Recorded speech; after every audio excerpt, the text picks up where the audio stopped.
Hello there, this is Reece Russell, and you're watching the Weekly Steelchair. It's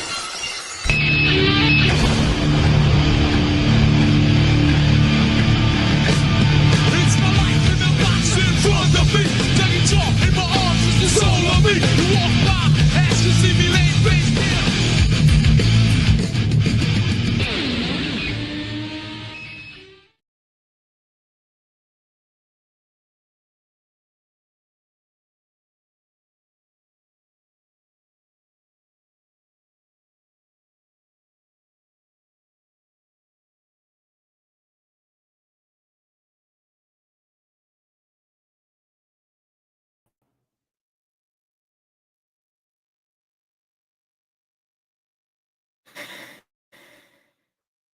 Hello everybody.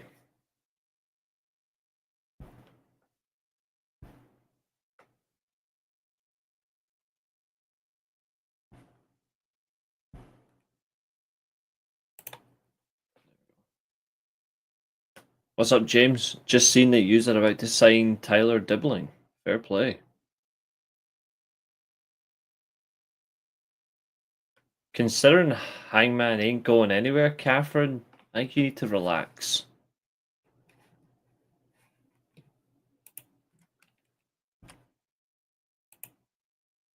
He's better for the program.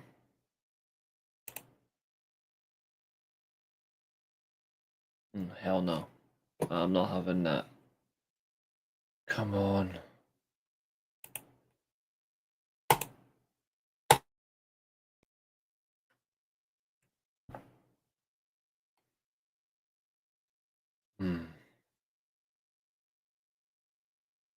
You definitely do.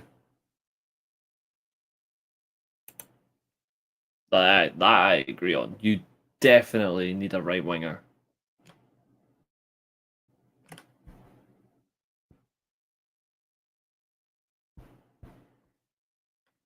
Wow, this is going to be quite a show.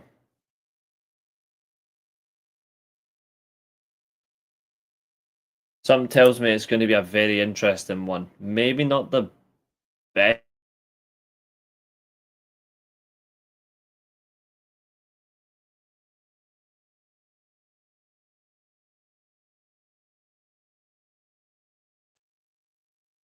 There we go. What the hell is going on with the internet?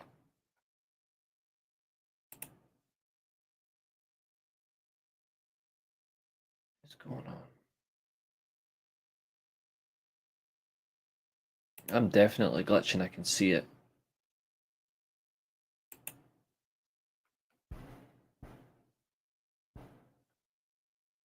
There we go. If I make it easier. There we go.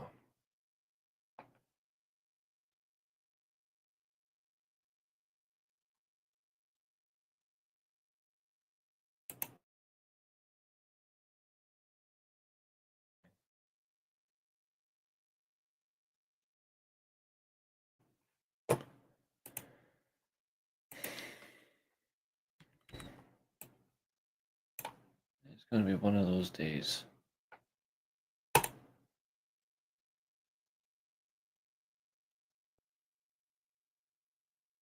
Same to you, Zach.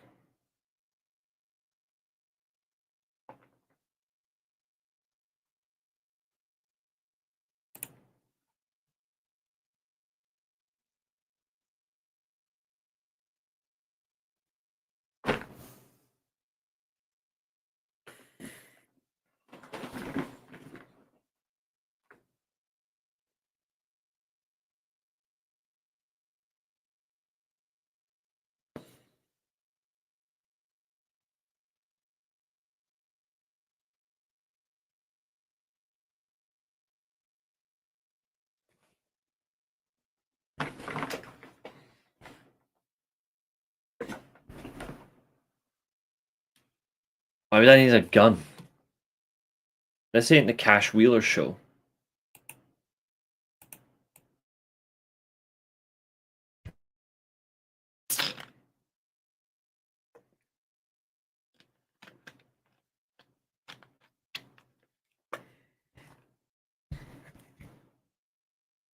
And you look like Hangman Page's #1 fan.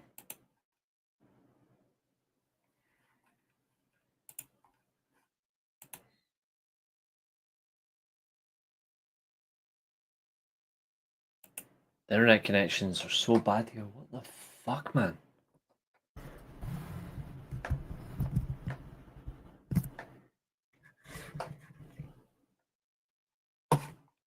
If the connection is unstable, it's out of my control. There's nothing I can do. I do apologise, folks. I might have another idea. Hold on.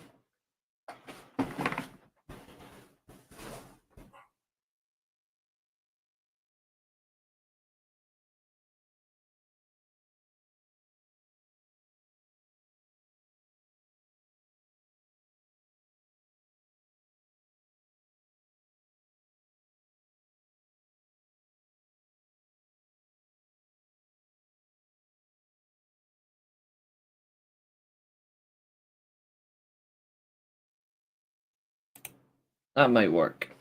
What's up, Chester?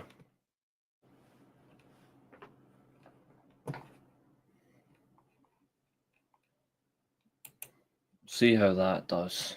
Let's have a look.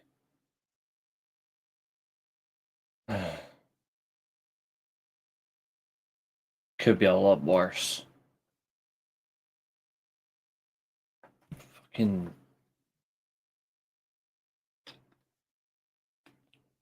Yeah, I mean, that's a good thing. The only disappointment is there'll be not a lot of it.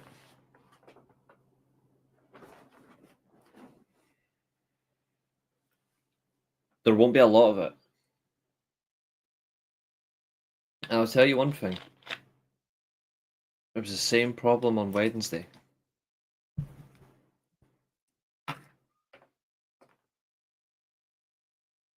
Which isn't good. Like, it was lacking spectacularly on Wednesday.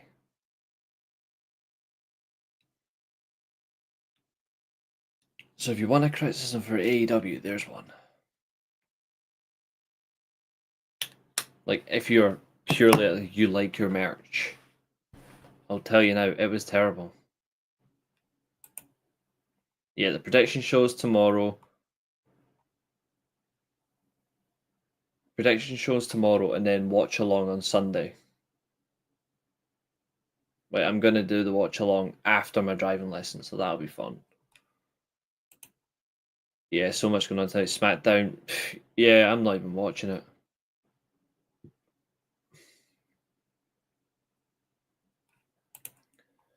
The thing is, though, is one stacks the deck when it comes to merch. The others are so light. Like, they barely bring anything. I'm like, bring shit. Who cares? Like, I'm all in for it. I mean, if you want, guys, if you want, I haven't watched SmackDown in months. Like, if you want, I haven't watched SmackDown in months. If you want, we could add a watch along to this show. And we can do the whole lot right here tonight. Dublin, I believe. Hey, yeah, you say decent seats. The current rate for seats is €600.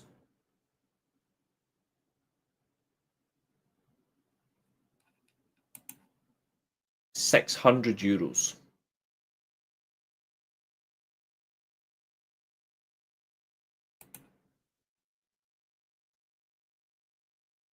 Josiah is my boy. You're going to be there for it because I want your experience from the live crowd, brother. We are going to absolutely destroy it. But it's up to you guys. Do you want me to do SmackDown at the same time? I don't mind. I can fire up on the PC. Also, Josiah, on the Overlap YouTube channel is Bayern versus Leipzig. Like, they're streaming the game.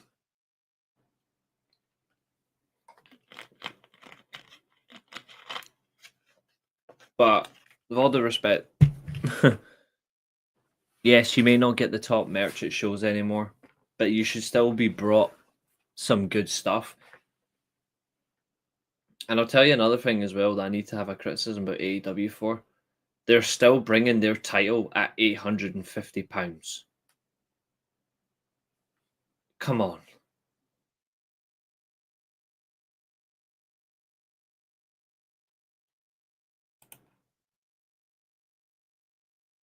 I actually had no idea he's got the rights to it.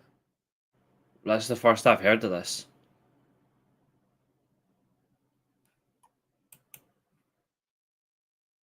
Alright then, see for the sake of it.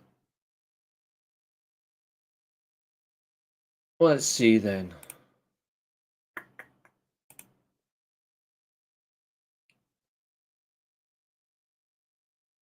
I actually did not know that they have the rights to that. I had no idea. That's the first I've heard of it.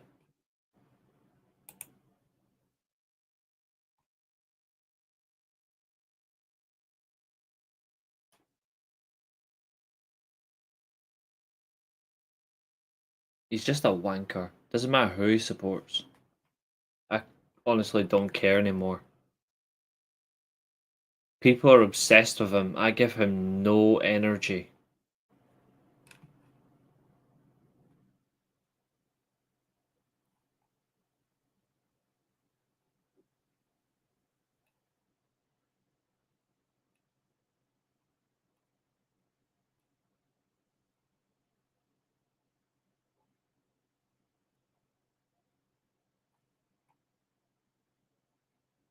Let's see.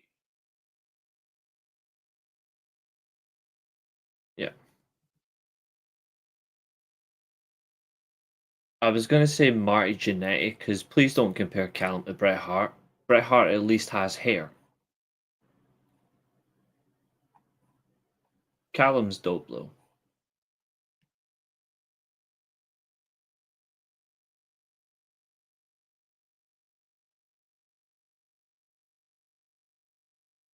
Anyway, if we're gonna do this, I may as well fire. Like, I know you do as well, Josiah. Anyway, let's get Netflix up on here.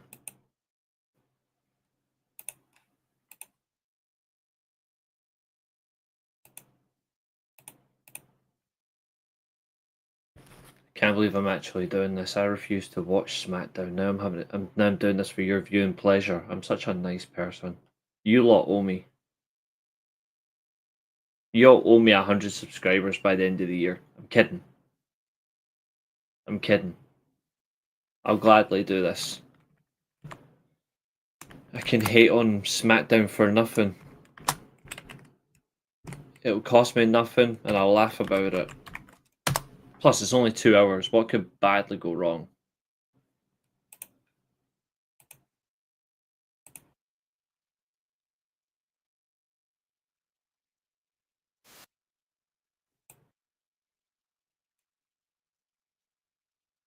That's not payment. To be fair, you guys know me. I don't care. Like, you guys can do what you like. I'm just here to have fun. But SmackDown is 4 minutes 20 seconds away. So you know what? Let's include it in as part of tonight's show. We'll do a full watch along and we'll have a laugh reviewing this stuff. But I'm hoping Ailey will here. She has got the link. She did say she wanted to come on because she wanted to talk about Wrestlepalooza. But I guess we can ask the obvious question. What do you guys think about all this right now? And here's a better question. How much is your money worth to you? How much is your pride worth to you? What's your priorities when it comes to your life with finances? What's your priority, folks? Let's say you had $70,000. What are you spending it on? Good question. Wrestlepalooza is the latest attempt at WWE to counter program an AEW pay-per-view. And the funny thing is they keep increasing their events, and AEW's events just keep getting better because of it. Like, I generally don't understand why they keep doing this. They don't need to. Like, there's actually nothing to get from Wrestlepalooza. Like, it's what? In Minneapolis, okay. Sorry, not Indianapolis, sorry. So you've got Indianapolis hosting the event. What are they getting from it? They're only getting one match that nobody gives a shit about. I'm sorry, but does anybody want to watch Brock Lesnar versus John Cena in 2025? I don't. See if you deep it. It cost me £1,500 to go to All In total last year. Sorry, Billy, I know you don't like that. You could go for the equivalent of that. Think of that as a financial situation. Genuinely funny. 70,000 divided by 1,500. 46.6 times. So you could go to All In 47 times. You round up, say 47 times, for example, at one show total.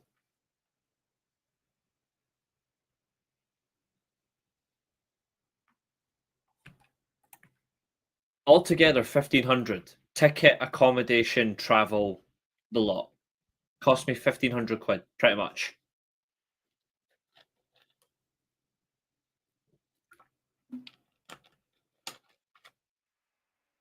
I'd rather go 47 times to All In because I get value for my money.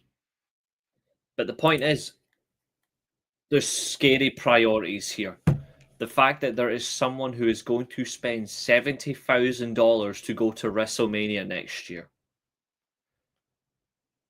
If those tickets get bought, that person must be put in prison. That might sting for some people, but genuinely, if you spend $70,000 on a WrestleMania ticket where you're not going to enjoy the show, let's be real, then you should be put in prison. The hardcore fan experience, the passionate fan experience, like from the real fans, is about to die. A slow, miserable death, like Becky Lynch as a world champion. Slow, painful. Thankfully, she's not the champion anymore. Are you going All In next year? Yes, I'm going back. Bearded Guy doesn't get those seats for free. I can categorically tell you Bearded Guy doesn't get the seat for free. Because his Bearded Guy is the one that created that spreadsheet that I told you about earlier on. He pays for those seats. As does this one. Hello. What's happening? We've actually got a lot on because I've got SmackDown on beside me. Oh yeah, they're in Ireland, aren't they? Yeah, I haven't watched this since that TLC match, so I've got no fucking clue what's going on with SmackDown. So this is a watch along plus a conversation plus all sorts all at once. But yeah, hello. well, I mean, you know what I've hopped into to pick your brains about, and you've probably already spoken about it. We had just started, basically. Right, yeah, okay. So, I mean, obviously, the WrestleMania ticket prices are... shocking. They're there. They're certainly... I'm going to bring it up for everybody. I'm going to bring it up so everyone can see this, because I know you've seen it. Yeah. Let me see if I can bring up 2 seconds. And Yeah. Meanwhile, SmackDown's actually starting as well, so that's actually underway, which is fine. Where is it? I want to make it perfectly clear that I'm not about to defend them with this. Oh, we know. I would, but I've got to say it because it might sound like I'm defending them. We know that. We know you'll defend them. It's okay. I'm only kidding. Every time I join, you get comments like the real host is here. It's like, see, they know. It's because Catherine's abusive.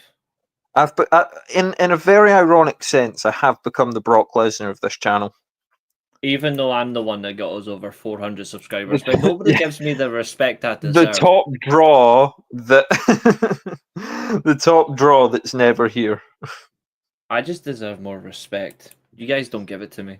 You're a bunch of bastards. And I show up at the start of the stream too, because if I'm not going on last, I'm going on first. Soul Sokoa needs to shave his fucking beard. But yeah, I'll see if I can zoom in a bit more, folks, because this is genuinely disgraceful. Yeah, daylight robbery, exactly, James. Right. I'm turning off the comments from the chat like that. Hold on, folks. Let's see if I go into full screen here. Okay. Just a reminder, he's supposed to be a pro at this. It's because it doesn't let me actually click on the image from the post anymore for some reason. It's may have been taken down. No, I can click on it. I just can't. I can't click on the actual image on the post. It doesn't let you do it. It's still active on our channel. It just won't let me do it. But that is what we have. So, if you guys can't see it, so you've got the Elite, Elite Plus, and Elite Platinum packages.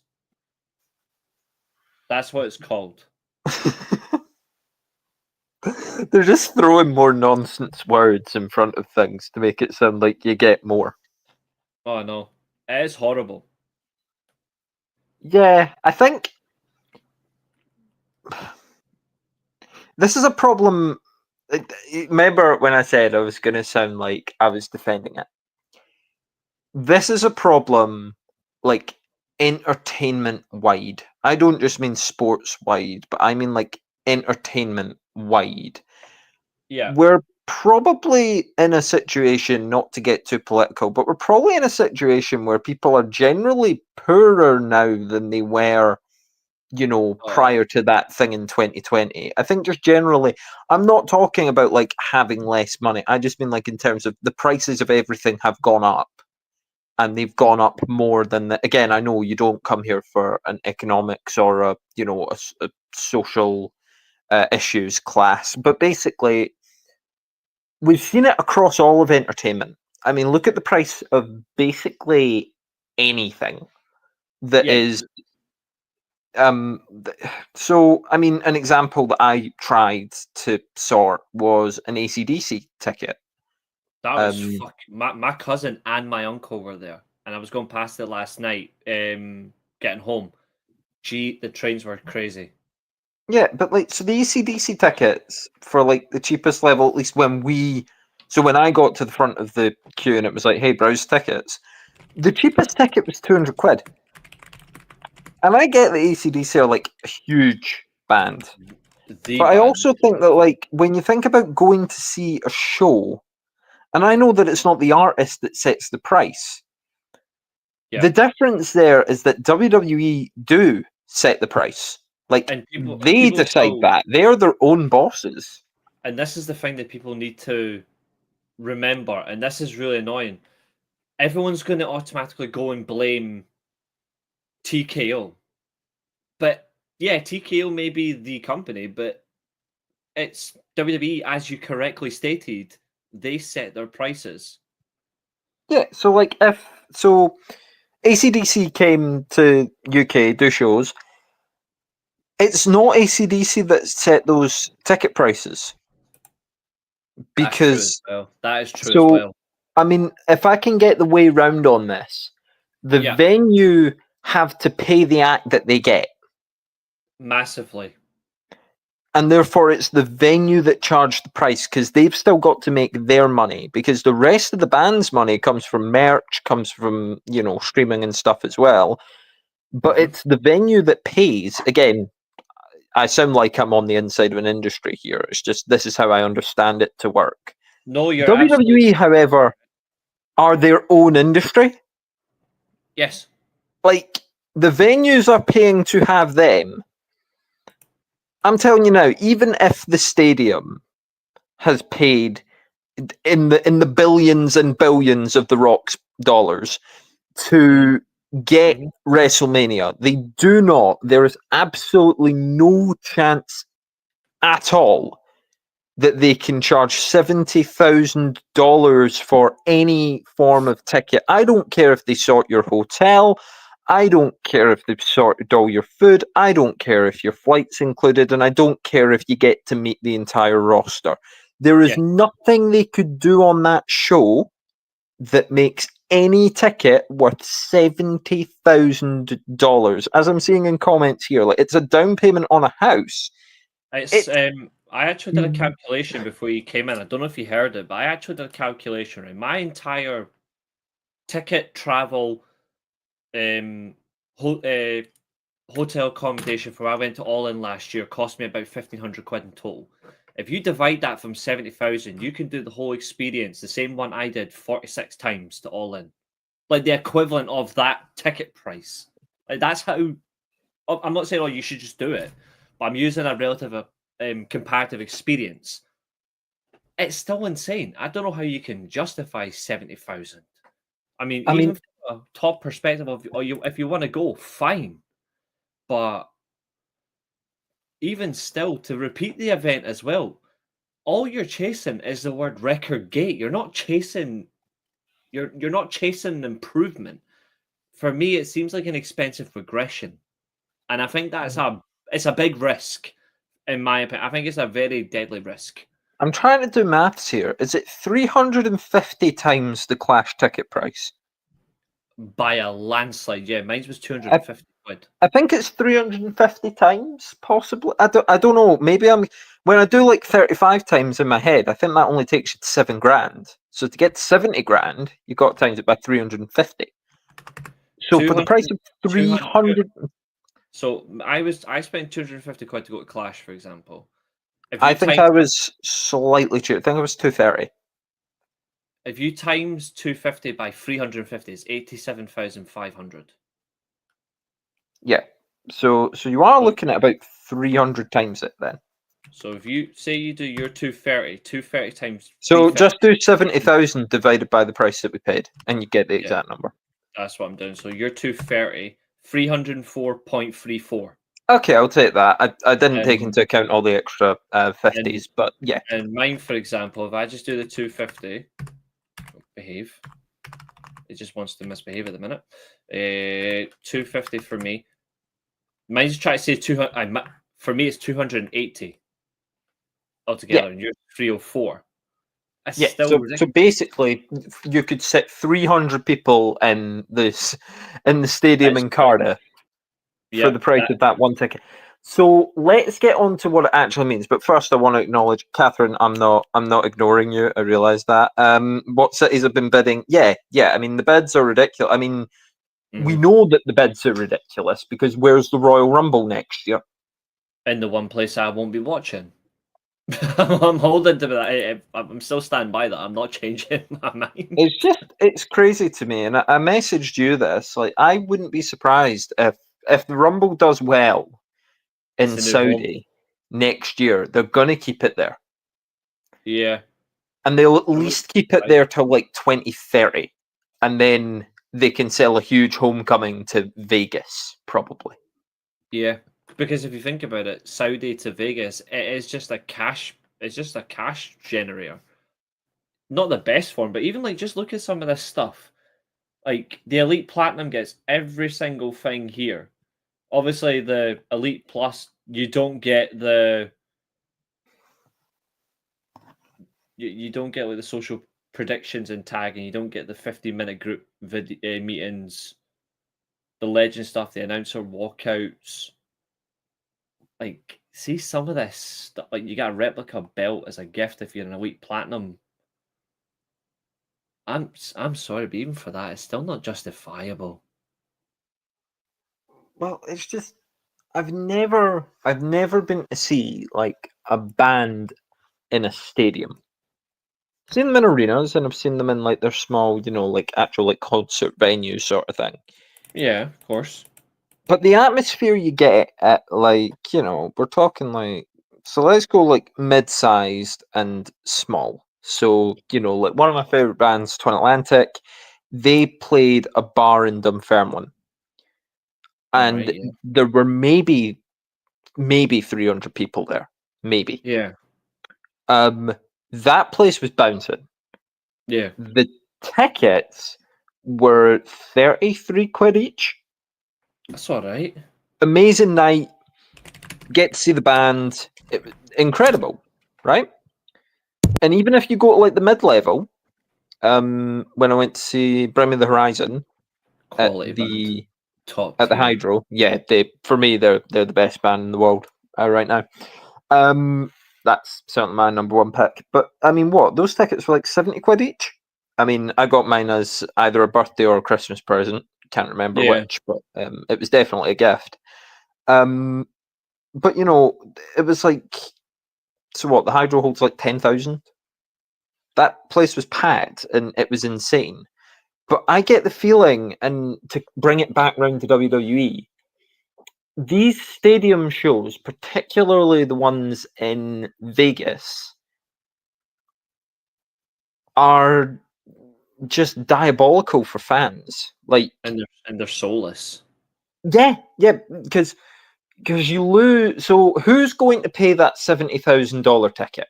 Is it going to be someone that has worked their whole life and really desperately wants to go to WrestleMania 42? No. Or is it just going to be an influencer that does it because they can? Like, we're getting influencers involved in the ring, and I actually don't have a problem with them being involved in the ring if they're any good. But that's going to be like some YouTube shithead that we've never heard of, you and I, but who has like 15 million subs, and he can make a video like, I bought the most expensive WrestleMania ticket. That's what WWE want. They want this sort of like this new wave of like YouTube content of people just buying expensive things because they can show us what the expensive thing is like. I agree. That's the energy this WrestleMania and the upper tier of WrestleMania tickets have. But even the lower tiers of WrestleMania tickets, it's like, who's going to go to WrestleMania? It's going to be your influencers. It's going to be your celebrities. You know, the celebrities they love to fucking linger the camera on like we know who the hell they are. It's horrible. It's And those will nauseating. be the celebrities that they're not putting in the ring, which there seems to be a new one every year. And I've not really had a problem with any of them, but we're kind of losing what this was, and we're losing it very quickly. Absolutely.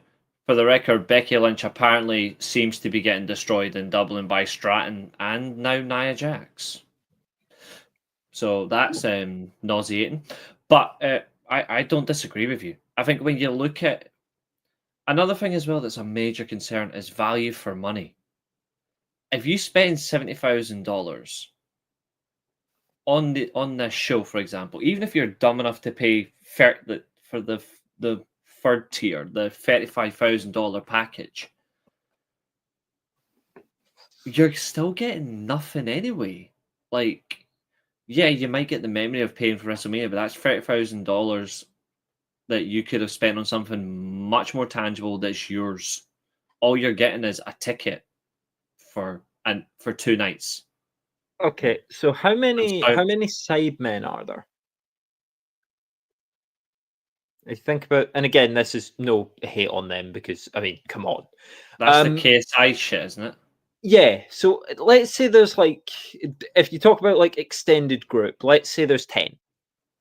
I can double check the exact number. All for 10 you. of them could just pay $70,000 tomorrow, not feel it, and go to WrestleMania in like an executive suite type deal. Well, I forgot that spanner Tom Garrett's part of it, but he's been inducted, has he? Well, it looks like it. Let's see. British group formed in 2013. 7 members: KSI, Mini Minter, Zerka. 5 initials that don't make sense: Bazinga, Vic Star, and W2S. But right, so you don't know Toby, but that's fine. I only know KSI. Okay. But what I'm saying is, like, so even if we extend their group and it's like everyone that they ever do videos with, there's like 25 of them there. They could all pay and go and pay $70,000 each and not even feel it. Yeah. But would they know what's going on? Exactly. There's an impact. Yeah, all right. Well, come on in. But yeah, like, so do they know what's going on? All these people that are paying for these tickets, do they know what's going on? I've got no problem if you've got money, like, spend the money that you have. You know, I may have problems with how you've earned it, depending on how you've earned it, but I don't have a problem with people having money. But you pay to go to these exclusive events just because it's exclusive events. WrestleMania, I messaged you, it's going to start becoming like Coachella. It used to have a sacred feeling about it, WrestleMania. And in the last few years, it's just, I think since the pandemic, it's just gone. And because they don't treat it like that, what anyone wants to see anymore. They've treated it like something that you don't want to invest in. And it's hard to really be it's hard to care. Like, it really is hard to care. And it is a fucking joke. That's the best way to put it. It is a fucking joke. Yeah, well, just look at the Vegas fan base for WrestleMania this year. I'm surprised they all kept their clothes on. They derailed an entire story. Yeah. Like, John Cena was supposed to turn heel. It was supposed to be heel John Cena winning the belt. He got fucking cheered. They had to go back on their entire John Cena plan. Yep. And it has its roots in Vegas. Because when he did the turn, not when he did the turn, he was already heel, but when Travis Scott helped, people still cheered, or like, I guess before that, because surely no one actually liked Travis Scott being there. But when Cena came out, heel champion, or heel challenger even, Yeah. he was getting cheered. So they don't know what's going on, or if they know what's going on, they don't pay much attention to it. It's like another sideshow for them. Like, here's another thing that's for the rich and the famous. And away go your stories. That's a good way to put it. Yeah, it's another toy for the rich and famous, and the stories and the beauty of it is gone. And this is why I say it's entertainment wide. Look at television right now. Look at movies right now. They're all just becoming toys for the rich. They're all just becoming things for influencers to get involved in. It's all just like, we'll take the entertainment that we get. But also, if you notice, the things that are entertaining or more entertaining and catch on these days are either the things from other countries or things that catch on out of nowhere. I mean, that's why, and I'm not a huge fan of it, but that's why anime has really spiked in terms of Western popularity, because it's different, but it's also like fan-led, like centered. Whereas Westernized entertainment, be it your Premier League football that's becoming impossible to follow, or your wrestling that is becoming increasingly harder to get tickets for. Even when they come to your town, you don't even bother looking at ticket prices anymore because, well, WWE are going to be charging you at least 300 quid. And hey, you might have 300 quid once, but most people don't have 300 quid 6 times, I'll give you a prime example of just how bad WWE tickets are right now. I'll give you a prime example. Hold on. I'll actually bring these up onto StreamYard, because I got sent these and I'm not surprised at all. Did you know you could get cheap viewers, Reece? Yeah, but if I wanted them, I'd ask. But I don't want them. So here's a prime example of how bad things are, right? This is this show in Dublin. There's still tickets going. Guess how much? It's in euros, mine, so unfortunately it's in a weak currency. I was going to say like 300 euros. You are nearly close. Okay. Keep going. Is it like I'll 400 euros? You're getting warmer. Is it 500 euros? You're cold. Oh, okay, right. So like 450? Very warm. 470? You're steering off. Steering off? Yeah. 460? Just about 466 euros. Jeez, though. And there's another ticket here for 616 euros. Great. And obviously, the show's currently going. The show is currently going, yes. So, it's currently not even like buying it. It's going to be happening now. Yep, it's on one But that tells you, if that ticket's worth that price, then other people have paid that price. Yeah, and they're continuing, and the worst thing is, they're continuing to buy it. And I'm like, surely you guys value your money more than that. Well, It's Feel it's better wrestling endgame.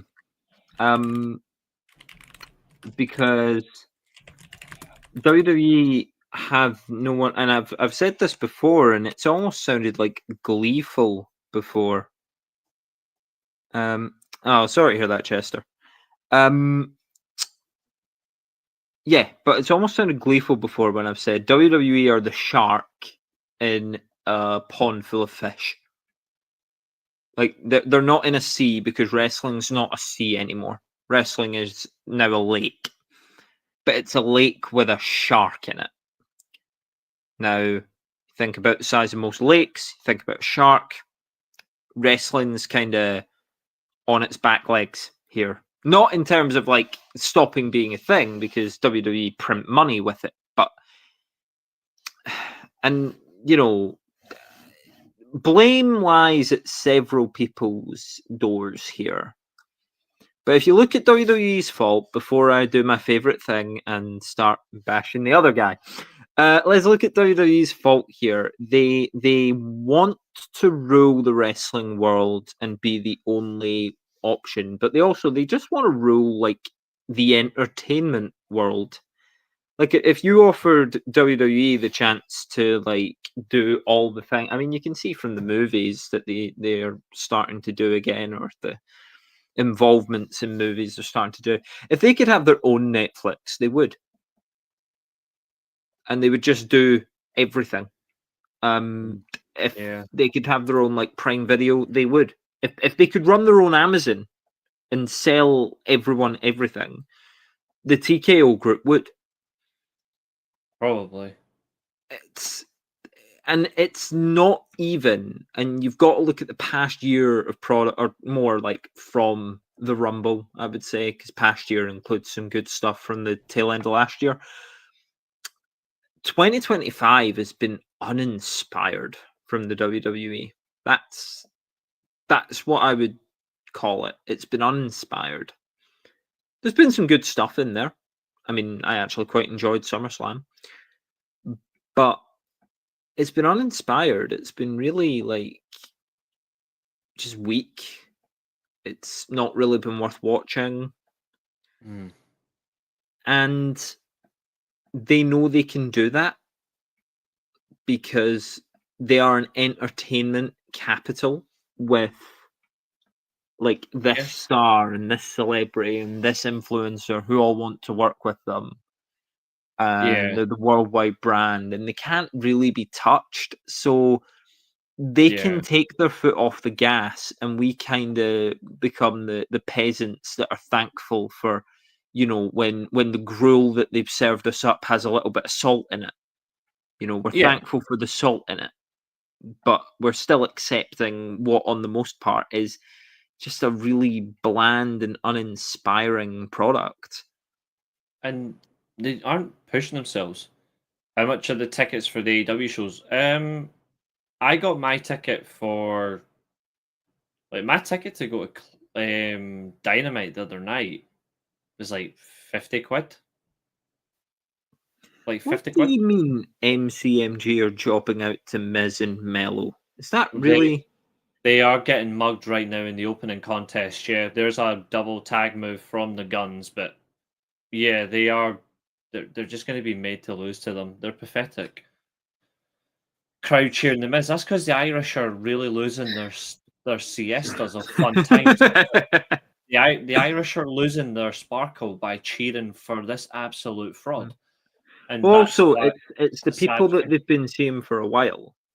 You got to look at that trend. Now it's just anyone who's been around for a while, they almost can't be hated.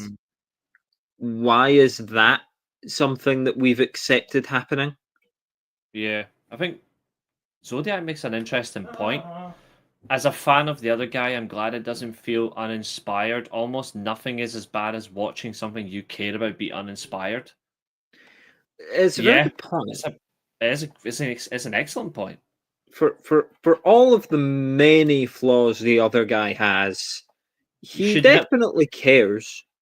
I feel like the one thing that should always be the feeling, if you become uninspired, you should give up. Not in the sense of, just give up and pack away, but I feel like if you give up, you need to try and find something that will get your inspiration back. Otherwise, that's it. Yeah, Like, it's you can not a never. lack of inspiration from WWE though. They're not sitting there like, oh, we don't know what to do. I'm They gonna. know what they could do. Yeah, Maria says They Carmelo's just getting. Maria was oh saying there that Carmelo's getting wasted in WWE. Should ask for his release. I'm gonna say this now with all due respect, and I know I've said it here before. Carmelo Hayes is just another guy. Like, he's basically just Nathan Fraser, but with less talent. I honestly, Carmelo Hayes doesn't inspire me. Like, he hasn't done anything remote to interest me. Like, you notice their roster of all the lucha or high flying guys. Carmelo Hayes is just another one. I know that might sound harsh, but I don't see anything different about him that I don't see in a Nathan Fraser or like Santos, for example, yeah, or even a Chris Sabin and Alex Shelley. They all are pretty much the same, yeah, except obviously Sabin and Shelley are better wrestlers. But yeah. Melo's just the same thing. Like, what's the reality? I don't think it is harsh, Maria. I think it's quite fair. And I'll say the same thing. Seeing AEW, it'd be the exact same thing. He would just be another Oh, guy of a similar ilk. It'd be the same in TNA. Similar ilk. we need to stop with this. Like, oh, the people in WWE should just ask for the release and go to AEW. Like that's gonna Yeah, that like doesn't it's happen. gonna unlock anything for them. Like it's not. But what you've Just got is just revamp yourself. what you've got though is a hierarchy. It's a Yes, very clear hierarchy now. massively. And if WWE want to use you, then they They will. will. But the things that they want to, they're inconsistent. Like, you know, Yeah, even when we were talking about Karrion Cross and how little he's done, he's now got his all first you would read from match the coming up. wrestling fans is push Karrion Cross, Cross's money, give Cross a chance, this, that, and the other. They never listened. And Yep, maybe like 4 people said that Jey Uso deserved a singles run. and they listen to him. And they listened to that because he said yeet. And that was it. Like, Yeah, you know, all the things Jey Uso's had this year, Karrion Cross could have had the same. massively, And then Sami Zayn could have toppled him and they would have felt and won the something. world title. And then Jey Uso could have beat Sami Zayn if you wanted Jey Uso still. Because then you've got, there's so many things that they could have done. Yeah, But that's logic that they don't have anymore, which is annoying. Because, like you they said there, don't take the risks in a position where they could actually afford to take. I mean, okay, TV networks and stuff, Netflix probably don't want them to take risks, but WWE are in the position that if they chose someone and they started pushing him and it didn't work, it wouldn't be like, yeah, oh well, that's that then. You know, pack your things up. You're going to Tony's. Like, they could afford to be more exciting in terms of their stories. They could afford to be less predictable with what's going to happen. those are excellent comments, Maria and Larkbark. People chanting that sounds stupid, 100%. And Larkbark says it's disheartening to see the WWE lose its way and settle for mediocrity. Yeah, 100%. And that is yeah. those final 3 words. But Settle they're for so mediocrity. remember they're settling for mediocrity not because they want to do better. Like they want to do better and there's something stopping them. They're settling for mediocrity because the everyday fan that's paying their Netflix subscription and watching the PLEs, They're they still do watching. not, and it's the same with these football clubs now, they don't care about your week to week ticket going fan. They care Mhm. about the one who will pitch up and spend the most money. Because the sad reality is that money talks. Yeah, but I mean, because why else would they be pushing a John Cena Brock Lesnar match? Good There's fucking. no recent viewer of WWE. If you've picked up WWE in the last 5 years, Why would you want to see that? Why would you care? You would Miz barely know John Cena, and you would barely have seen Brock Lesnar, save for a few part-time world title matches. Jesus Christ, Miz has just pinned Chris Sabin clean in Ireland. Oh dear God. Wow. Oh my God. Uh, That's when you know life is over. the best tag team in the world. They were called the best tag team in the world. Mm-hmm. Oh Yeah. my Ma- word. Definitely Zodiac. 100%. We already knew that, Catherine. Wait, we're literally watching it in circumstance. Well, I am. I got asked to watch this. Can't believe I am. I'm actually going to turn off in 5 minutes anyway because I really don't care. It's the same way with the NFL in America or NBA. Yeah, exactly. And like, so obviously, like the level that I support football sort of more actively is with Dunfermline because that stadium is tangible. It is within reach. I could go there. Ticket, I think, is like 20, 25 quid. I've not been for a while, it has to be said. I'm waiting for us to be good before I bother actually going to see live. But I think we're actually on the telly tonight. So, you know. Sami Zayn and Jim Uso's on this show. Ah, brilliant. But it's tangible. Like the Dunfermline's like within reach. I can go to that stadium and I can feel connected to that club. And I just don't feel the same about the Premier League anymore. So, you like don't care. You don't care if I'm here. Yeah. I'm not convinced they're generating significant profits. This situation echoes the movie and music industries where self-interest often takes precedence over. Yeah, I suppose the difference is I think he's right. yeah, but with so look at your music and movies that we've spoken about for a while. You know, obviously Star Wars came back and it's really divisive when they did the sequel trilogy. And obviously the MCU's been getting worse and worse and worse and worse and worse. Yep. But the money's sort of going up for these companies, and you're right, they could very much be lying about their profit margins, but you know, in that case they're all at it. They're all like falsifying their profit margins, and that would be like a huge conspiracy theory that we would need so much proof for. There But is a significant possible way to find that information though. There is a yeah, possible but there's a also chance. it's like, so if it's the accounts that these companies put in, Yeah. then they like gloat about, oh, we made like record profits. Then it's like, oh, okay, I guess you This did. this is why prime example that you can use, and this is becoming a weird situation now.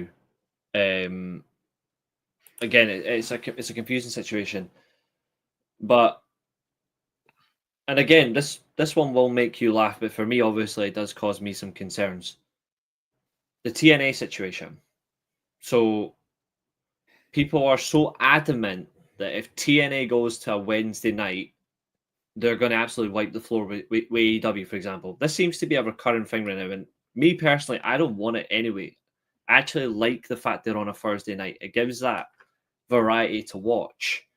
But how can people guarantee that TNA would wipe the floor with AEW when nobody actually knows the real number of viewers they get on the Anthem network?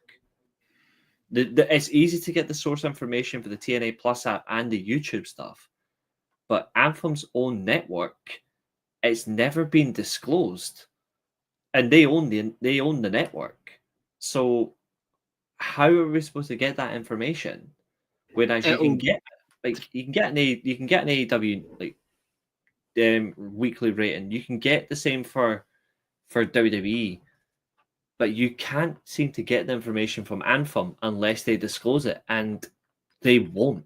But you'll be able to get the TNA rating when TKO move TNA to a channel that can track it.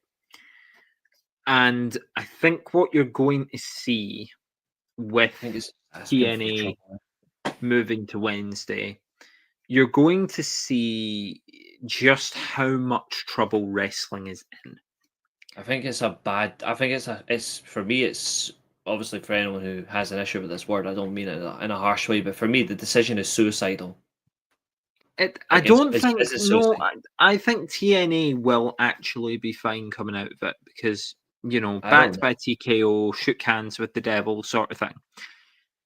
What I think is actually more concerning is what it does for the health of wrestling generally, and why I'm talking about like wrestling is on its back legs here. Because Yeah. if TNA, which is just backed by TKO, like they're not WWE. They He drew are he drew video game sales from 2008. Still, my friend. they're like they're an affiliate, right? Who, TNA? TNA are an affiliate to TKO. I mean, they're just listed as a partnership, but it's Yeah, not really. So It's not. it's an affiliation type deal. Yeah. If TNA, as part of TKO,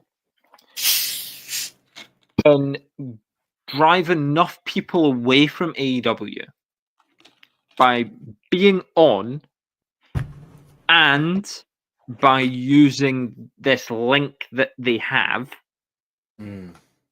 what WWE are essentially doing again is they're going to restart the Wednesday Night War, but it's going to be with TNA, which is going to do several things. It's going to protect WWE from the direct implication of being unable to outdraw if they are unable to outdraw on a consistent basis. Because 100. WWE can look in their direction, shrug, and go, it was TNA. Mm-hmm. What it does for AEW is potentially catastrophic. Because AEW could very soon find itself, again, if TKO genuinely used TNA as like the Dynamite ender, then TNA could become the second biggest brand in wrestling.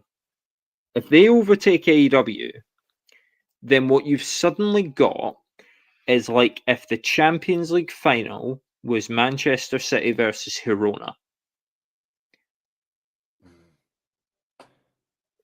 There'd Thing is, though, be is no point. what I don't get is where people are getting this confidence from. Like, it's for me, it screams fake energy. Like, I watch both products comfortably, and I can categorically say it. TNA don't beat AEW on a Wednesday night. They don't. The only way they do it is if WWE goes crazy heavy on, by the way, we're going to give you XYZ for your roster. And they ain't going to do that either. Like, I just don't see this for me how it should be. For me, TNA should stick to their own lane, focus on their own product, focus on their own rosters. If WWE want to eliminate AEW once and for all, then put a show on a Wednesday night that's their own brand and do it yourselves and try it. Don't be lazy, as you said earlier on. Fucking have some intuition. They're not going anywhere. Well, if you want to put AEW out of business, do it yourself. Well, shall Like, we talk about their latest attempt at doing it themselves? The laughably named. I don't know where Reece, you're is it getting real? this name. It's real. It's called Wrestlepalooza. It's on the thumbnail. Is Actually, it real? Is that name actually real? Yeah, look, I'll show you. Hold on. It looked AI generated. Top left corner. Little bit of promotion Oh for you. my god! Little bit of promotion for you as well. Yeah. If that book was still on sale, but don't worry, keep your eyes peeled. Was it not? So if you want a copy, email me and I will sort Are you one not? out. Are you not selling on Amazon anymore? No. The publisher and we're not going to talk about that. Oh, that's if it didn't go well, that's awkward. Yeah, That's we're not. No, it's all good, and I do appreciate it. But yeah, Wrestlepalooza. This is what we always say: focus on your own product. It's the best way. Okay. So But, what but part of Wrestlepalooza is WWE focusing on their own product? none of it. So John Cena versus Brock Lesnar, Cody I mean- Rhodes versus Drew McIntyre. Well, let's start by getting the first gutting thing out the way, which is they're once again using Drew McIntyre as like the first challenger to a babyface champion, as opposed to. I mean, I love Cody, but I said it last time I was on the show as well. Like, he can afford to lose this belt again and give Drew a run. Which I don't think he's. I don't Oh, I think don't he's think going. he's going to, because they haven't given Drew the match at the Rumble or Mania. So, you know. Yeah. There's also And another yes, issue. I know we got like a world title change on a Raw, but still. There is another issue with this show as well. Which, well, maybe not an issue, but it might be for some people as well. This is also the first event where they're going to be under, like, the first event under the ESPN banner. Like, the whole Peacock situation ends and Clash in what, next week? Clash is next weekend, I think, in Paris. Yeah, 31st. Yeah, that's next weekend, and this is based on the it is based on the ECW event. Wrestlepalooza was an ECW event, but it's not going to attract the ECW diehard fans. So, what are you searching for? They're searching for look at the night that they've put it on. And there's your answer. Yeah, counter All Out, which did not work last time they countered an AEW event. The AEW event actually did really well. So, and I've seen people say it as well. Like, I think the arena that AEW are hosting All Out in is, I think, 16,000. They've not announced any matches yet, and they've already sold 9,000 tickets. Yeah, I believe last so, time I checked. wait, are you talking about the AEW one or WWE here? The AEW event has already sold 9,000 tickets for Sold All Out 9,000. without announcing any matches, and there's still over a month to go, which I think is actually relatively decent. Yeah, I do want to answer Larkbark's thing quick, but maybe you should answer instead. I don't know if I'm the friend in that. Yeah, they're referring to you. Yeah.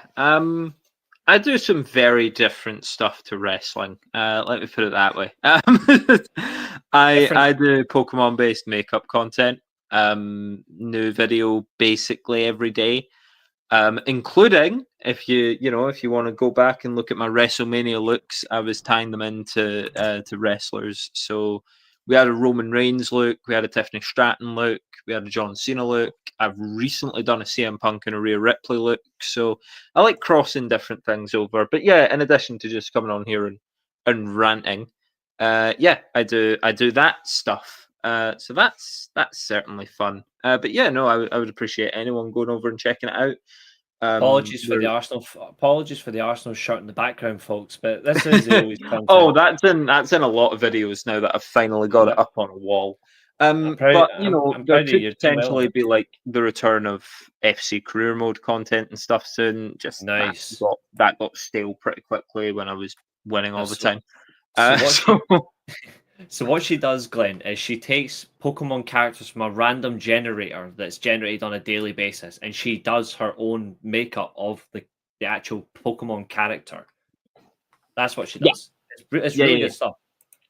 Yes, it is. They're not all like that, but you know. No, it's really good stuff. The Ailes book is called Molly. On the thumbnail, that's Ailey's book, and it's really good. I do recommend it. It'll exist again at some point, possibly, or something. Drew's one of the most underappreciated guys I think I've ever seen, man. I hate it. Yeah. Well, I mean, come on, for this like run that he's been on the last couple of years. Like, why haven't we given this guy an actual like run with the belt? Like, if you look at earning things on merit, but to go back to Wrestlepalooza, they don't care about the live audience Yes. that's going to AEW because they would have I done what? Magikarp. I've not. No, I thought you had done Magikarp. fake fan. No, I've not Be- done Magikarp yet. To be fair, I've not had a lot of chance to watch because when you've been streaming, I have been working. If only there was like a video potentially coming out soon that recapped the entire first year. Huh? Anyway, that's enough plugging me. That's enough, right? It is a good thing coming out, by the way, guys. I will be sharing on the channel when it is released. Hopefully. Anyway, but yeah, so going back to this, WWE do not give a shit about the 9,000 people that are going to All Out. They don't care. They want the people that would otherwise be watching the pay-per-view. Yeah, that was a love. For the record, by the way, that even though I don't praise the bitch, that was a nice moonsault by Charlotte Flair. I will admit, but that's because Piper I Niven thought the sells bitch it. you don't praise was me. I was like, I would say you actually praised me quite a bit. Aye, but you're not a bitch. And like I was pointing out the crazy but delightful thing. There's a subtle hint as to why I'm feeling slightly better in there, but I'm glad you're feeling better as well. YouTube won't want me to mention what that is. So No. I can say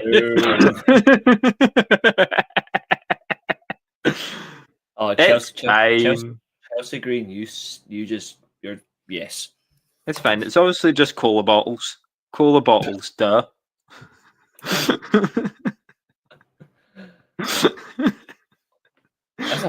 Oh, hold on. Are we really going to see this? Piper Niven has just beat Charlotte Flair clean. Wow. With a Michinoku driver. Damn. Chelsea See, Green, you can be unpredictable, WWE. Good for you.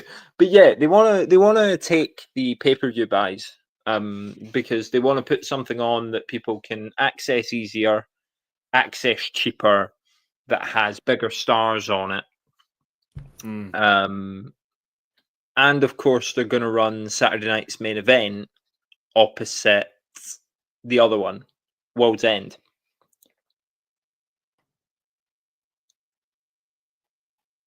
I don't understand this partnership. We'll come back to it in a minute.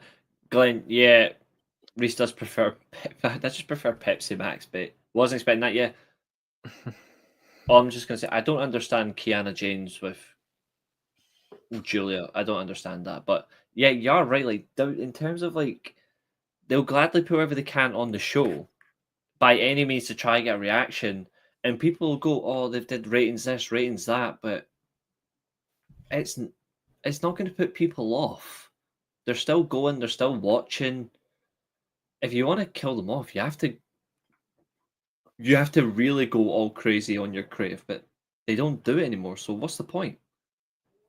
There's no AEW are in essence unkillable.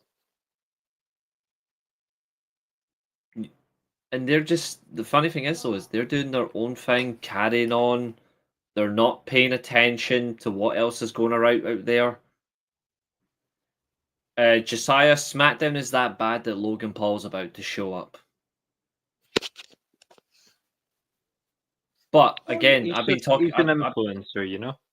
I've been talking to Ailey, so that says a lot about my attention span to SmackDown. Wow. Okay. Harsh. No, that's me putting you over. It's not. It's like SmackDown's so bad. I've resorted to talking to this bitch. I'm not saying I'm putting you like you're like in terms of this whole situation. I'm more enjoyed by this conversation than what's on here. Like the only tangible thing that surprised me is Piper Niven winning clean over Charlotte Flair. Nothing else has actually caught my attention. That is a surprise, but I wonder if it'll ever like lead to anything.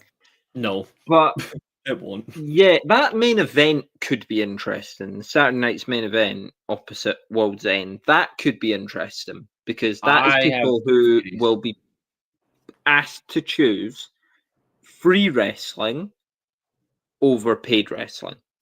I have a theory about that Saturday night's main event, but I'll let you answer Glenn's question first. Go for it. Open comments again. Next question. What? Oh, What was your first SmackDown game that you played? Oh, is this where I make everyone feel really old or what? Well, I'm old, so yeah. I believe my first one was 2007. That's all right. We'll let you off it. That's a great game. I mean, because I maybe played a little bit like a really old one, but I just don't remember what it was. I mean, I've got them all, so I can tell you. Well, it was like the first one. So like, obviously, because with my older brothers, I'd be playing like sound really like when you're at the stage where like you're just button mashing because you're like 4. So for example, in '99, you had SmackDown 2. So I know that very well. Then you had Just Bring It, Shut Your Mouth, Here Comes the Pain. I don't remember playing any wrestling game that was without the the little gauge for when you hurt them. So like you've damaged their head red, you've Yeah. damaged their body red. I don't remember playing a game that didn't have that They all pretty much had that anyway, so you're fine. from the start. Yeah. Okay, well that's good. But yeah, the first one that I remember playing like properly was 2007 with Triple H on the cover. And Chris Benoit's controversial promo about like I wasn't gonna say it. I will. I'm alright to say it now. There's no big deal. That his number one fan is no longer in our chat. Oh. I wasn't meant to say that out loud. Sorry. That's not very nice, Reece. I mean, sometimes honesty is the best policy. Sorry. Any of you ever listen to Queen songs? No. Yeah, I'm a big fan of Queen. No. Here Comes the Pain was dope. I've got all those games still. All of them. I've still got them, which is wild. Josiah says I can't lie, I'm not missing Cena's last match for anything. I have 3 theories. I had 2, but then I thought of another one. Okay. I think one of his final 3 opponents are going to be one of these 3 people: Braun Breaker, Adam Copeland, Chris Jericho. No. Mm-hmm. Not the Cope. Mm-hmm. Well, he'll be on the edge. Cope. Well, you could say he'll be on the edge of your seat. No. That's why? A good pun. That was a good pun. That was a good Yeah, pun. but why? Why? Oh, after watching him and Stokely, I don't actually want to see Cope do anything. To be fair, I burst out laughing watching that match not that long ago. It wouldn't be Cope, it would be Edge. I honestly think it will be one of those 3. I don't think there's anybody else that makes sense. If they don't do Jericho, I think Jericho returns at the Royal Rumble. Why do we keep doing this though? Like people are always talking about, oh, you got such great talent in NXT. Give the NXT talent a chance. And the people running the fucking card right now are the same people that would have been running the card a decade ago, minus Gunther and Jason. Let's see. I was trying to answer that question. Yeah, it was SmackDown versus Raw 2006. Sad thing is, I don't think this is going to happen. He'll be gone before it. Yeah. He'll be the TNA World Champion. Yep. Super Fraud is now on screen, so Keen will be marking out like a 10-year-old boy. Super Fraud? Yeah, CENA. Oh, okay. Yeah, he's here to encounter Logan Paul. So is he there to offer Dublin a WrestleMania? They couldn't sell that out if they tried. No, I mean Ireland couldn't afford it. That is true. They would collapse. They would have to go. They'd have to become one full Ireland.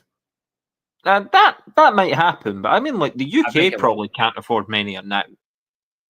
Yeah, because we're such a horrible economic situation. Do you remember that conversation though, like 3 or 4 years ago? Oh, there's serious talks about WrestleMania being held in London, but they're going to do it in Vegas instead. And you're like, well, yeah. I mean, yeah. What's his face? Shad Khan or whatever he's called is still trying to get. He's like, I don't care about the knife crime. I don't care about the fact I want to stay as mayor of London. Just not Shad Khan. I don't know which one it is. It's just, It just came to mind. in your, I love for a moment that in your head, the guy running WWE also ran London. No, I'm thinking about the actual mayor of London. I don't know what the. Is it I still know. him? Yeah, he's still mayor of London. Yeah, but I don't Sadiq know Khan. what his first name is. Yeah, Sadiq Khan. that's the one. Thank you. Yeah, Shad Khan. I didn't know which one it was because there's so many cans in life right now. I just don't By know. day, he runs London, and by night, he runs wild on you, bro. I said for a laugh today, right? Because apparently there's rumors going around that Marco Silva's not happy about transfers for Fulham, and I'm like, book Marco Silva versus Tony Khan at Forbidden Door. Well, I mean, we've just had one manager have a match. We could do. No, That would Fernando, draw. it won't. Fernando, that won't happen. That would draw. That was meant to be, but apparently they've changed plans because of his nose surgery. What if it's Jey Uso? Then I'm going to disappear. The Steelchair will retire. So my theories on Cena's last opponent, before the brain fog gets too bad. Seth.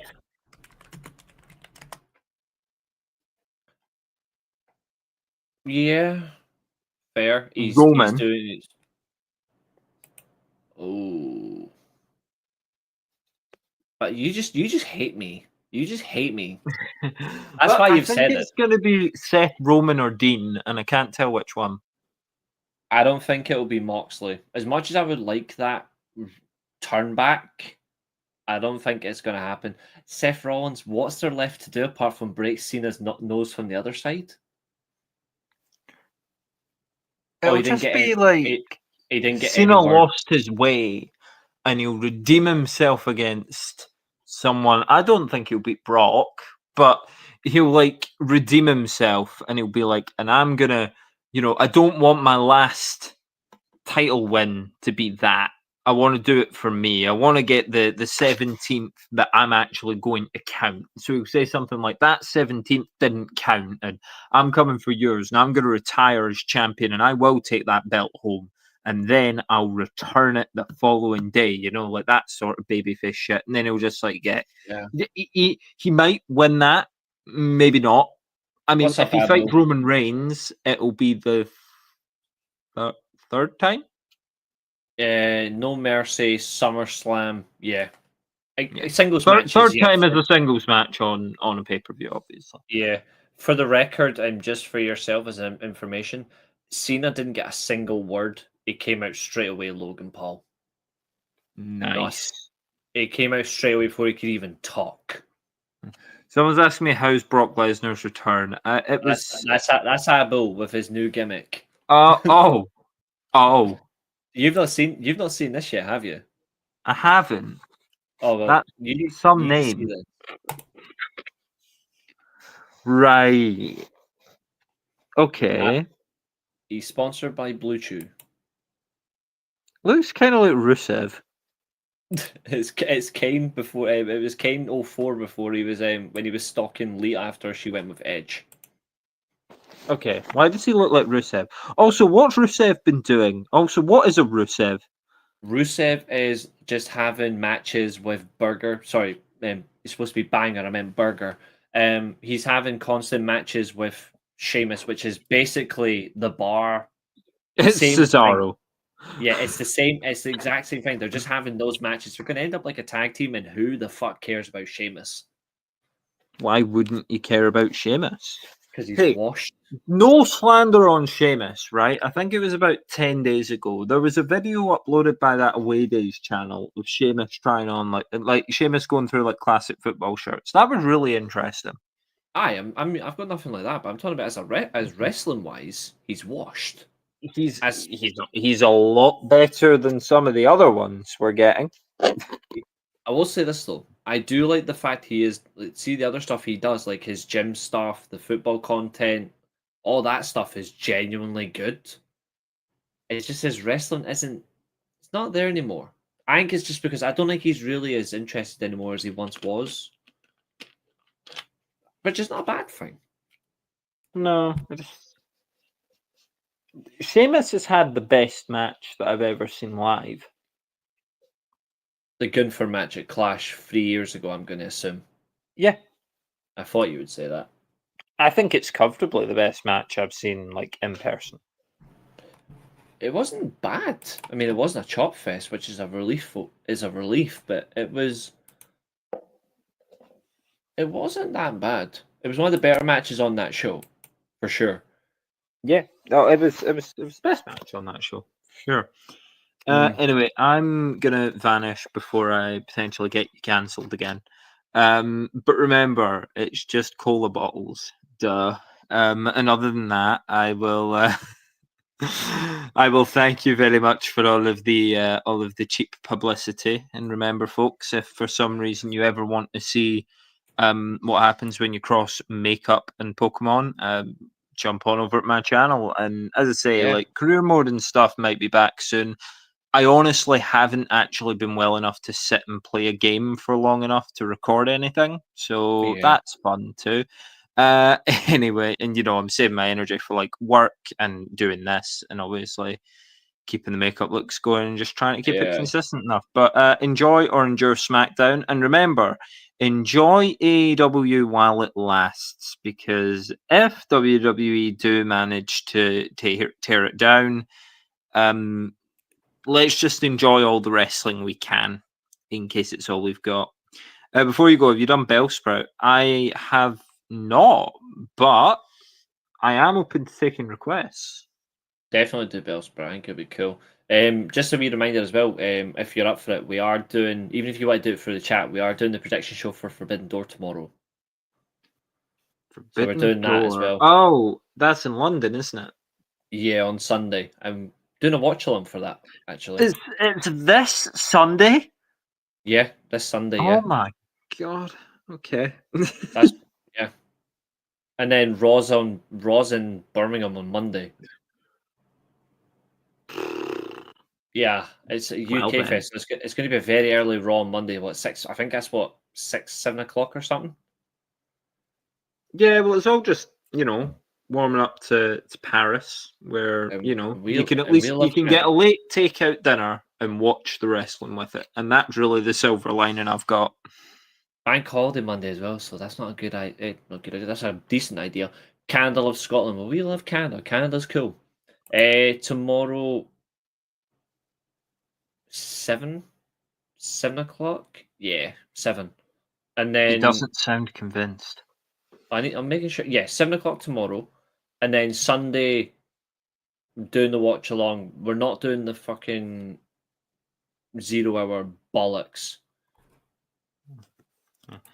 And There's about no. you did miss my Oh. rant, but it wasn't. I don't think it was much of a rant. I was more just talking about like how I was talking about how society's fucked and we're all gonna die. So have a lovely night, and I will catch you later. You never fail to surprise. Bye, folks. Love you. Peace.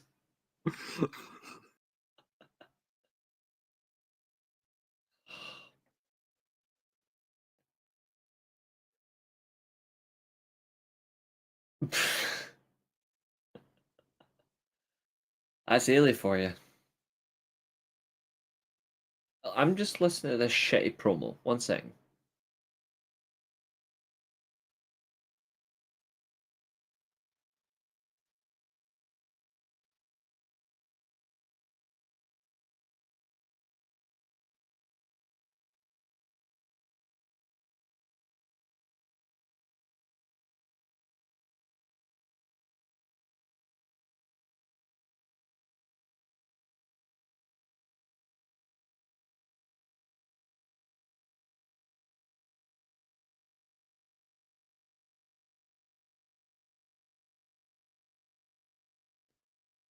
Nah, Glenn. Nothing will ever be as good as that.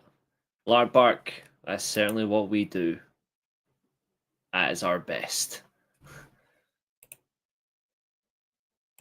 But yeah, this is a generic promo.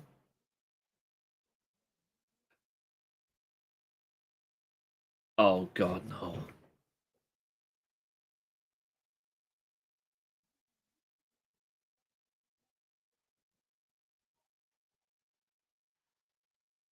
they're actually using the Prime bottles for this promo. I would love, like, see if I could screen share this. I would show you guys what's going on, but this channel would get like that. The fact that he referred to Prime as Pokemon hurts me. How dare you insult my Espeon? How dare you insult my Gengar?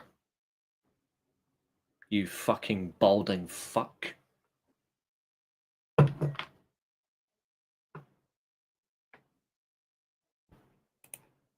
I don't understand the whole need to be obsessed with Prime. What does it bring you?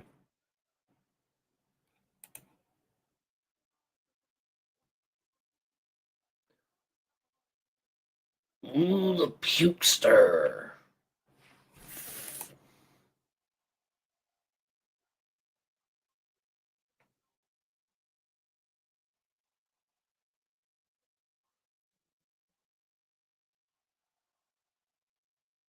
Catherine. No. Stop. Yes. People have been getting angry about that, saying, no, no, no, Corey Graves. Now they care about Corey Graves.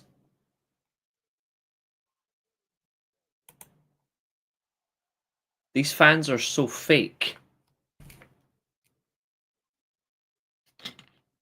Oh, God. Absolutely fucking nothing. Retire, you fraud. This promo is absolutely horrible.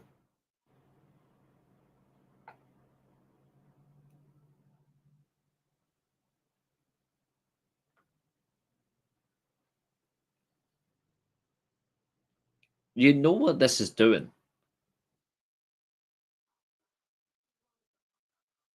This promo is like John Cena's like last 10 world title reigns. Boring. Anyway, let's do some wrestling reviews, and we will do Dynamite first because again, I was there.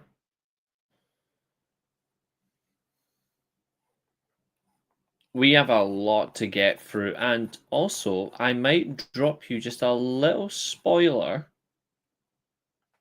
from the Collision show if you want it. I might give you a little spoiler, but I might also give you a very disappointing moment too. Yes, Mello and Miz beat Motorcycle Machine Guns. Actually, I'll give you a bad spoiler right now. You guys are not going to like this. Swerve and Okada are not on Collision either, by the way. Just a heads up. They weren't in the Hydro on Wednesday. None of them.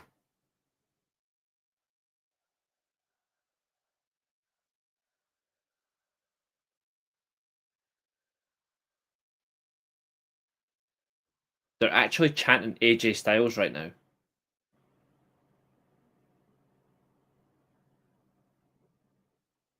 Yeah, Okada's not on Collision. Neither Swerve. And I was at the taping for it. Not there. And I'm going to give you a really bad one too. And I apologize in advance. Isla Dawn got mugged. Badly.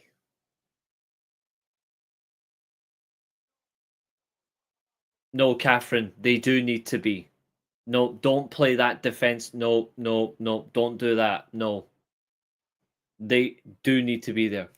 Did you rate Tito Santana and Rick Mantel tag team? Yeah.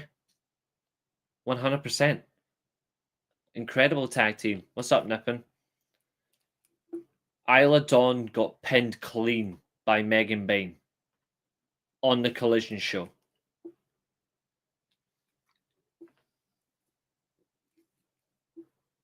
That match lasted like 3.5 minutes.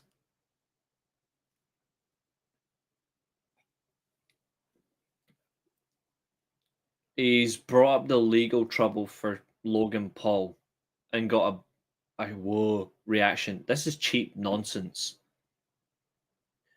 She should have lost. Because what do you get Island on out of this for? It's a stupid move. See, there's only two. See that entire collision show? There's only 2 or 3 good things on the entire show. I'm telling you now. One of them is Hiromu Takahashi.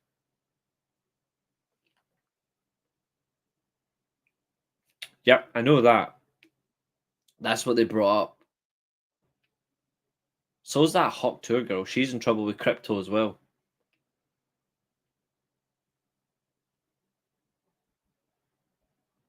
Logan Paul's actually flicking his hat off like a hard man. He's like, this is just too funny. Like, this is too funny because I can't take it seriously. Pushing him. Okay, he's picking on his elders. Now the two-handed shove. Ducks. Struggles to lift him up.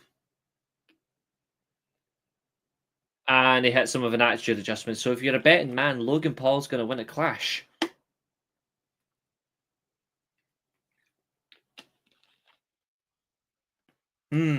Unlikely, Glenn. I would need to go back and listen. Oh, he could have issues with that too because it's just not good for you.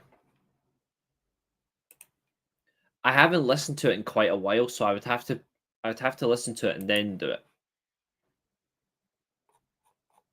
But it was a good laugh.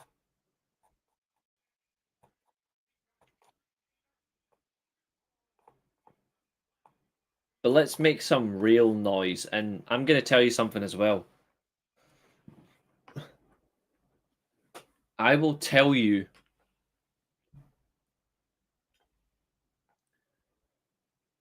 the only good thing about Prime is the subscription, not drinking it. But here's something for you guys. The loudest pop on the show, I'll tell you, it is quite an interesting one. But I suppose if you do like Greg's, go and get yourselves a sausage roll. So,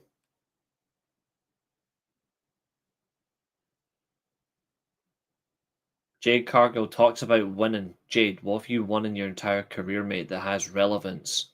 Besides the fact that you're a bloody Storm ripoff. Not on Dynamite, no, because she wasn't there. But it's interesting. What's this? Oh, this is the Street Profits, I think. There's a lot of tag team matches on this card. Yeah, it's the Street Profits. I think they're up against the... I think they're up against Mateo and the other Bobag. But, yes, so... This show did eventually open up with Will Ospreay. Man talks about his sausage rolls. Yeah, the Street Profits are definitely losing. Well, Jesus Christ. We get the confirmation from Will Ospreay why this is a lights out steel cage match. It's because he is not clear to compete. Lights out means this is unsanctioned. All I'm asking for the O2, make this ring huge. Because you cannot fit 10 people in a cage standard size. It needs to be a huge ring.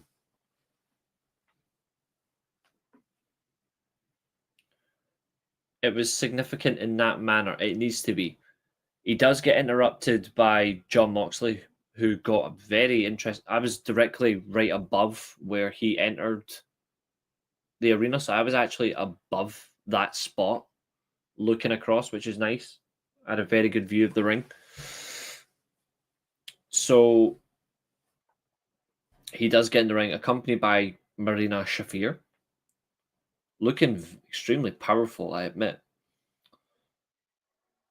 Eventually, Claudio Castagnoli and the gothic long-haired Wheeler, Justin Bieber appears. Zodiac. I'll top your hat to that. That's a good one. The long-haired gothic Justin Bieber accompanies Claudio to the ring. They do crowd him. Ospreay does tell him, if you want him out of AEW, you're going to have to do it yourself, not your two cousins. They actually cropped a bit of his promo out. In his promo, he does say Baldy and the man who needs to get a bloody haircut. They cropped that out, the final version, which is really stupid. Why would you do that? But they did. And then immediately, of course, Will Ospreay does make a run. He doesn't help after Mike Bailey and Kevin Knight saves him from a potential gang assault. And then slow at the knees, but a legend in wrestling and a legend in heart. Here comes Hiroshi Tanahashi, who eventually makes his way to the ring. He gets in. It's a good match, but you can see the evidence of Tanahashi. His knees are gone. Like, this is painful.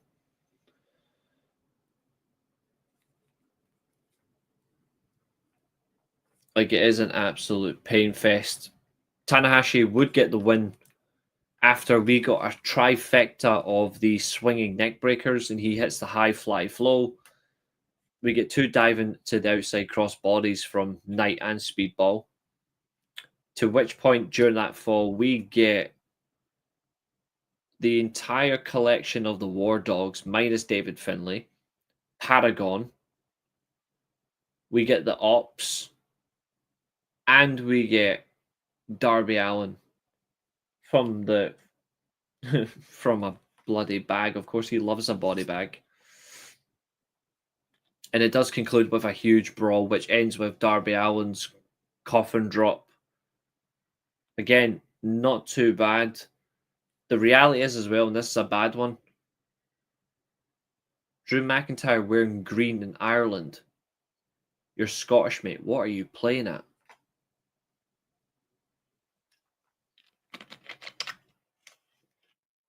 That's embarrassing. Yeah, he should have. Or a skateboard.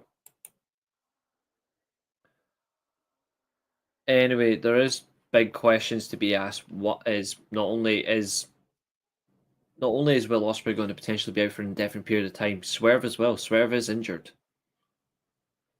Like, he's still eligible to compete, but he's injured. Like, what are we getting from him? It was a good win for them, of course. I did like it. The volume of the hydro for Ospreay was incredible, especially that entire environment. Also, Bryce Remsburg, I'm surprised he didn't call a DQ on Marina Shafir, because this was a standard match. He could have called a DQ on Shafir for interfering, but instead Will Ospreay's like, nah, we're going to do this the old-fashioned way. Let's run.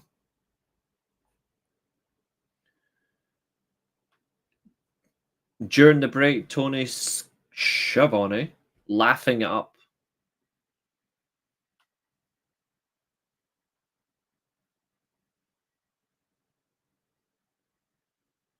Tony Schiavone was laughing up with the ring crew and the crowd at the front. They don't believe in DQs. Well, not always, but yeah. He does introduce Adam Copeland to the arena, the third loudest pop on the show. And then before he gets a word in, here comes Christian Cage, who is forever the asshole of AEW. And I like the fact he couldn't distinguish himself as a heel or a babyface with his promo. Really good stuff. We then get interference, of course, an interruption from Catherine's favourite woman, Mother Wayne, and Kip Sabian. And then via the screen, because he's still in America, because quite frankly, that's a good thing, we do have Nick Wayne, who has broken his foot. But we got a very excellent surprise return from Luchasaurus, loudest pop on the show. I really like this promo in general from all 5 of them. Nick Wayne, I have an issue with. I feel like he's still not grasping what it means to deliver a good promo. But he did try. He did try with this one. I feel like these are maybe the promos where he shines. I think in front of a large crowd, it doesn't work. I feel like he isn't good for it.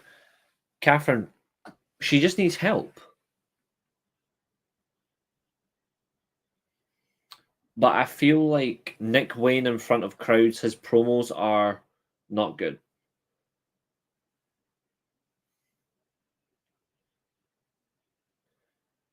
But I feel like when he's in these scenario promos where he's in a different location, it gives him a little bit more room. It feels more natural for him. Apart from that, Zodiac stealing thunder, man. Apart from that, it was enjoyable. I think we're eager to see what is going to happen with Nick Wayne. He just needs to grasp this fundamental. I don't think he will. I don't think Nick Wayne is ever going to be good in the mic. As a wrestler, he's not even. He's been overhyped as well. Like, I think he's got the. I think Nick Wayne has the potential to just be a good mid carder. But people are saying he's a future world champion. Based on what? I'm sorry, but he doesn't have that. And he never will. But he's got the ability to be a top mid card talent, to upper mid card, which there's nothing wrong with that. But of course, Christian did confirm, obviously, this was not a reunion. It is a reunion of necessity, is what he called it, which I think was excellent. People are thinking this could be Copeland's last match in September at All Out. So what better way to end the feud for Christian Cage with Nick Wayne, and then he gets his last match with his best mates? Absolutely, James. Absolutely. What better way for Copeland to bow out than with Christian and FTR?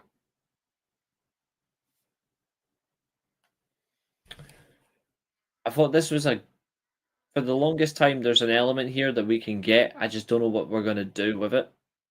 But one thing is for sure, if Nick Wayne wants to further himself, he needs to tell his mother to just go home. Because, I'm sorry, she isn't a good promo. Exactly, Zodiac. I don't think Nick Wayne does progress even unless he gets rid of his mother from accompanying him to the ring. She's not helping him. With David Arquette, that would make that. Yeah, that's a fair point.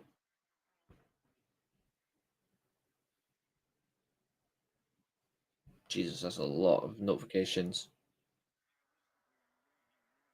So Nick David Arquette Wayne. I mean, that's a horrible idea.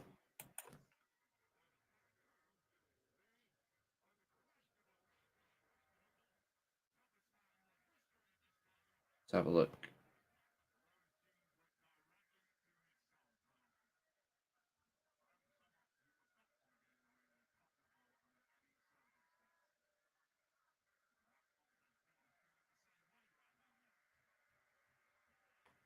Two seconds, folks.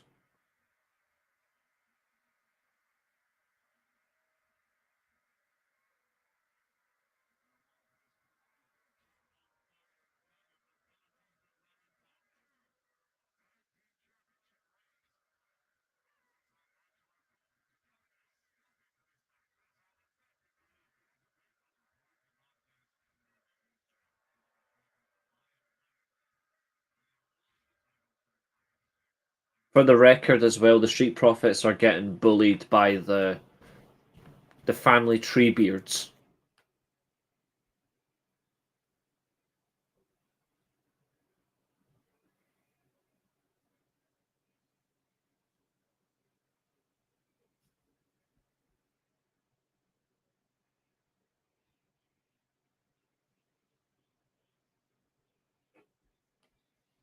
I'm the champ.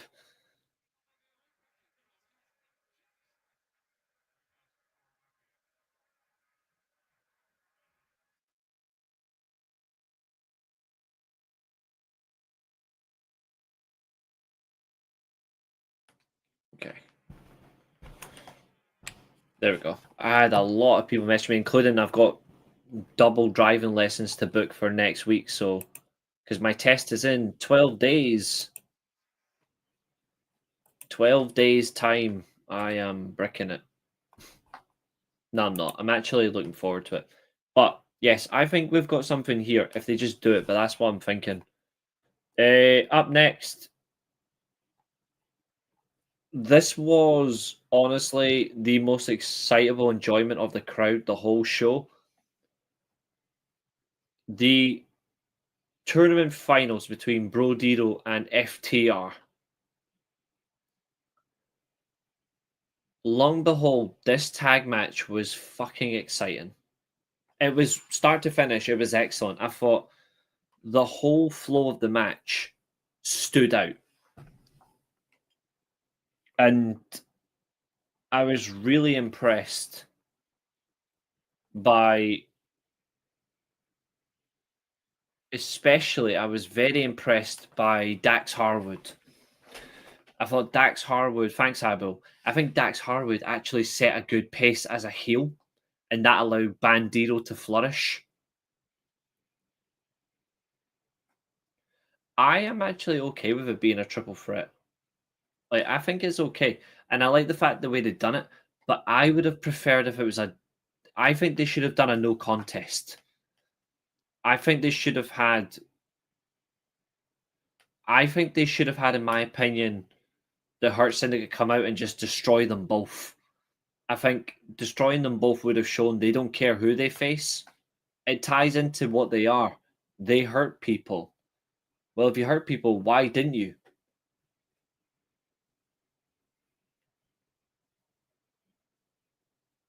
There's a couple of waistlock transitions, but JC Mateo is gassed. And Dawkins looks like he's about eating like 12 cheeseburgers. It was match of the night, absolutely. I liked how the match pace and actual work. This didn't feel like 30 minutes. I'll be really honest with you. This felt like 20 because of how fast they were all going. And good transitions as well. I thought the wrestling was excellent. Bandito was superb. Brody King was his usual consistent self. How come, Chester? Is that because it's not available for you at that point? Like, how come? But I think the whole elements of the match were good, and the Brodito especially reacting to Brody King getting busted open. FTR during the match as well, like taking a mic and saying you've got to respect Big Stoke. Well, one, he's like 4 foot tall, and he's shit. But sure, we'll respect him. There's Jim Uso with a steel chair. Promotion for the weekly steel chair. Oh, that was a big boot to the chair out of his many hands.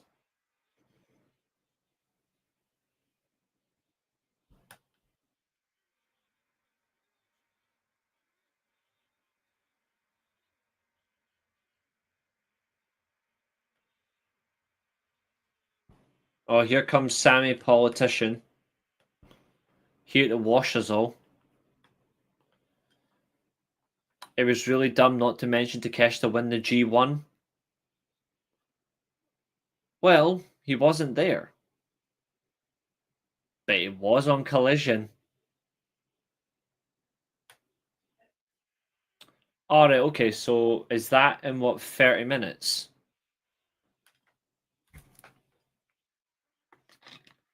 Oh wait, no, it's not because it's late for you. Does that mean you don't get... So I've got it here right now. Does that mean you need to wait for another couple hours? Oh, Street Profits have won the match.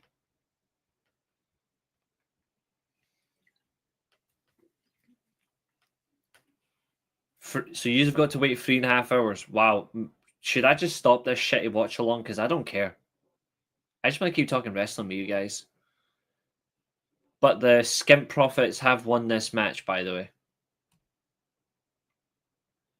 Oh, there's Alistair Catering.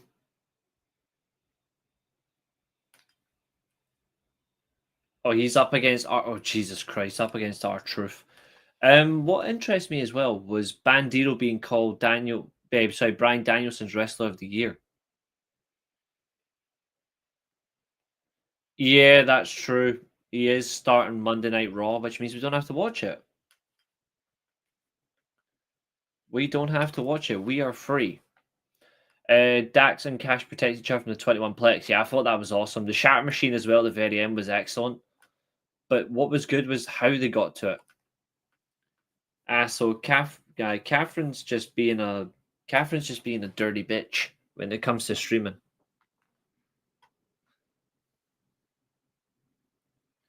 I agree there should be a definite winner if you want it to be a definitive winner. But if you want to get to a triple threat, just book a triple threat without a tournament.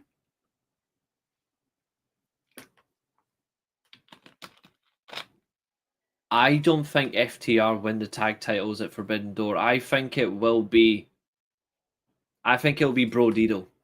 And I'm gonna go already on my predictions for Sunday. I think Bro Dido wins the tag team titles. And they should. Up next, it's Catherine's favorite wrestler in the whole world. But before we get to that, Mark Briscoe arrives in the arena with a haircut, promising to kill MJF. Well, very interesting choice of words. MJF, excellent promo.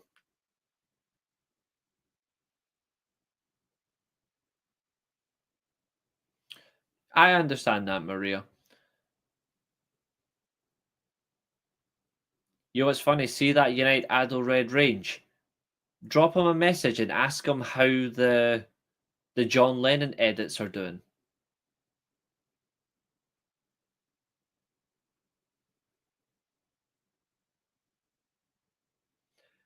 Yeah, MJF segment. I don't know if you guys saw my tweet.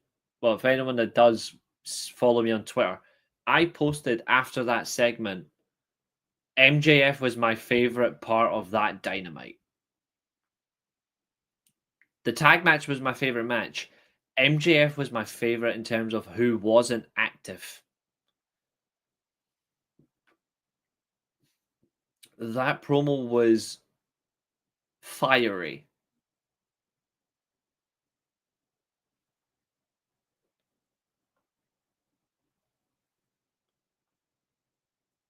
Now, he's got one of my John Lennon edits selling products on his website.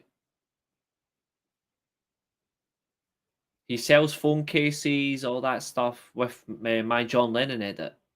Which, by the way, I'm not calling him out for. He asked for it. He actually asked me to go 50-50 on profits, and I said, no, thank you. I don't use my edits for money. Although I might use my Spider-Man edit for money. Don't know if you guys have seen that. I made an edit that's actually worked away. I'm fine with the murder attended ones because this one actually made sense. Like, this one made sense because MJF played Hangman. But anyway, before we get to that, there was a segment with MJF with Ricochet and Gates of Agony. I thought that was really well done. Oh yeah, like I'll show you right now. Actually, hold on. You guys don't see what the half of the stuff I produce. Let's see if I can find it.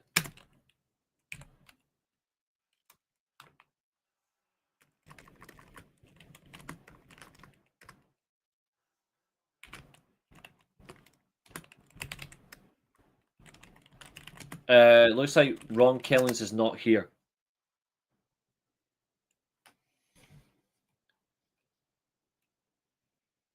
Oh, is it? Have they seriously done him back to the nonsense of going?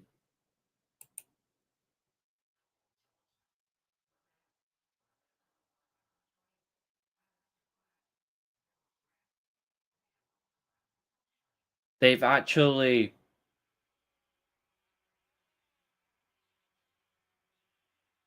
It's been changed from Aleister Black versus R-Truth to R-Truth versus Damian Priest. Let me see if I can find it. Yep, which means one thing. He's back to being wasteless. Right. Shop. Wait, I didn't realize he was doing wrestling merchandise.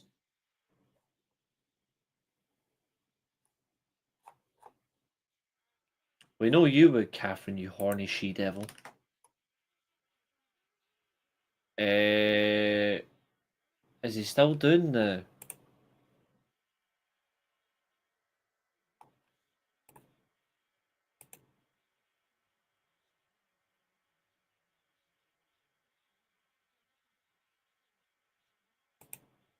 Is it Adol Red that does mine? Hold on.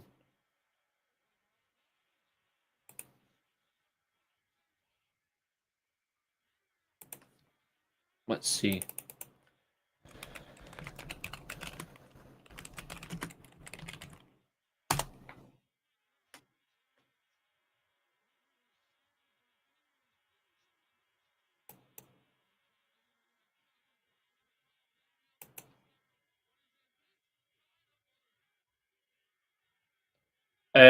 Because they've changed it to just a fight.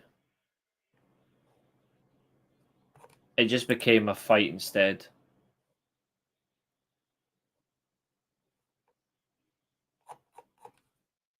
Wonder if it's still...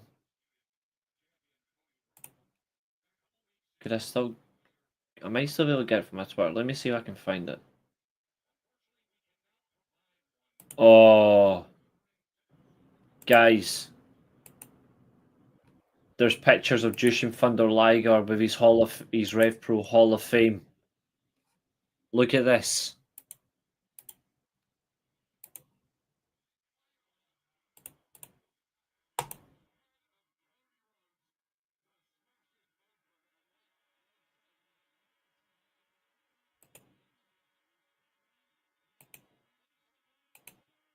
I don't care what anyone says, he's the greatest mass wrestler of all time. Looks like Drew McIntyre's coming to commentary.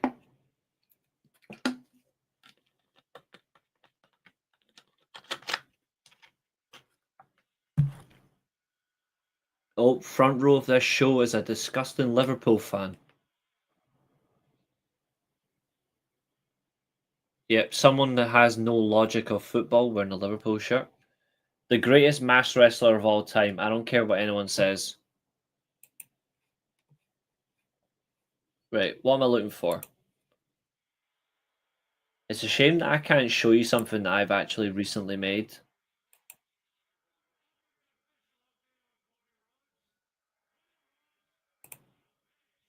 Cody Rhodes the little bitch. That is a correct update. Could I get away with it?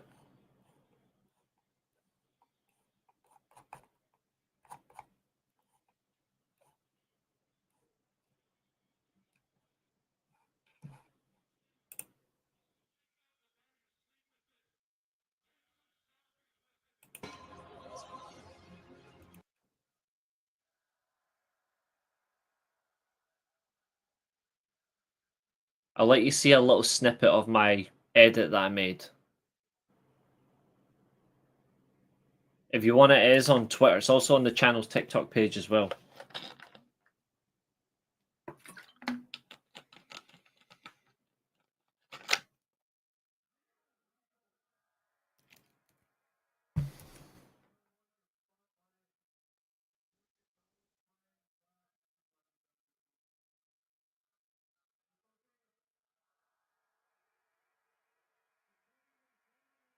Randy Orton's here, by the way.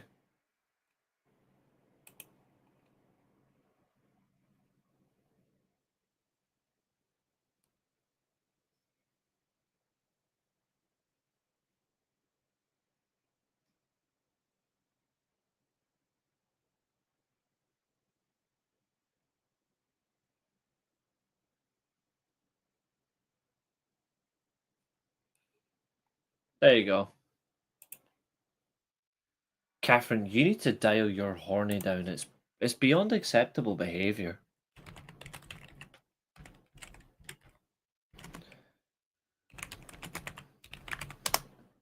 Where is it? Ah, there it is. October 9th, 2020.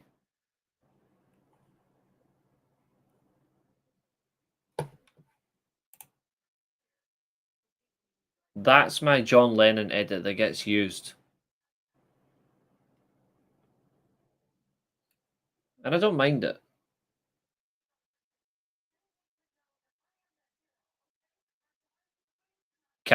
Jesus Christ, Abu. Becky Lynch looks like she's about to shit her pants. Up next is Stratton and Cargill versus Lynch and Nia Jax. Roy Sheen, that's okay. As long as look after yourself, that's what matters most. I mean, I'm back. Obviously, I'm bad with my back, so I know that it can happen. Like, I know that my back is horrible, so don't force yourself to watch the shows. Like, I love it. Even if you watch back and leave a comment, that's still important, you know. Like, your contributions are just as important. But I appreciate you being here. Just be careful. Oh, I didn't realize we're on 92 views already. Thank you so much, folks. We do have the SmackDown watch along alongside us. We are 1 hour 43 into SmackDown, and it is genuinely rubbish. Back pain is horrible. Like, and I know it better than anybody. I would take Devils. You horny she devils. Anyway, back to this. So we do get a pre-match, well, pre-Sunday match warning from Okada and Don Callis to Swerve. It's a shame that neither were there. That would have been a great moment. But Hangman's promo, sorry, Catherine, but Hangman's promo, of course, he does challenge MJF to put up his right to come out and fight him there and then. Show he's a man, not a coward. That his championship match is actually something to prove. Instead, Hangman got played. Hangman went from being in total control on Sunday to having no advantage. On Sunday, the match is now no longer MJF's contract being cashed in. This Sunday, due to threatening to set the man on fire, Mark Briscoe set on fire to be exact, the petrol was on him. MJF made a 5-second demand for 3 stipulations to be agreed on. 1, the title can change hands by DQ. Classic TNA. The title can change hands by countout. Classic TNA. And that the contract is no longer in execution. 100% AEW. This was perfect. It's been announced for next Friday. Sami Zayn versus Solo Sikoa in France for the US title.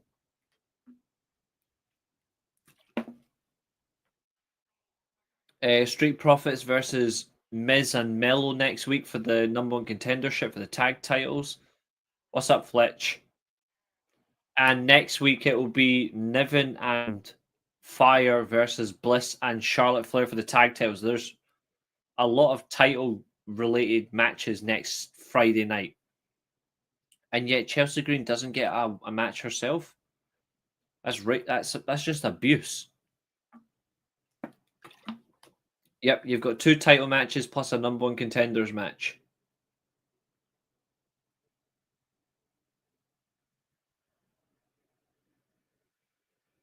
I generally hate her new entrance thing. It's so shit.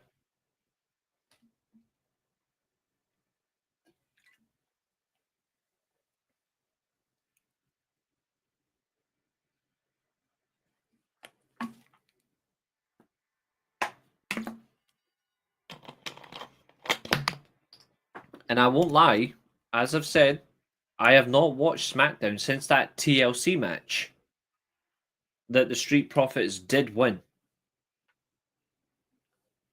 It looks like Tiffany can't wrestle Stratton and Jade Cargill. I think they got the jobber entrance. So did Nia Jax. That says a lot, doesn't it? But yeah, MJF's promo, love him or hate him, his promo was a solid 10 out of 10. It was perfect. Because that's what a heel does to take control. Hangman Page, how he retains on Sunday, if he does, is a big ask. But this will prove one thing. Can Hangman's methods still win? Roy Shane, even for a brief moment, you're always welcome. We will see you tomorrow. Prediction stream tomorrow. So get some good rest, relax, and don't do anything. Like, none of your, like, if you get asked to do ant jobs, just say, no, I'm not doing anything ant related. I'm chilling. What's up, Taiwa?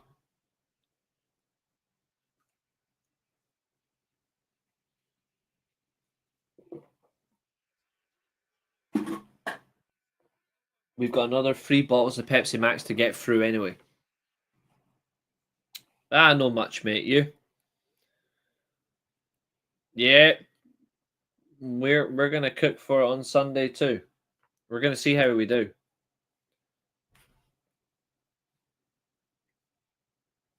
Tiffany Plastic has now been squashed by Nia Jax's big thighs.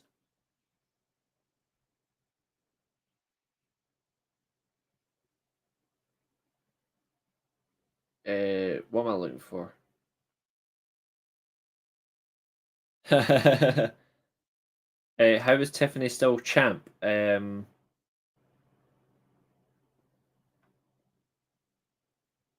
plastic stuff.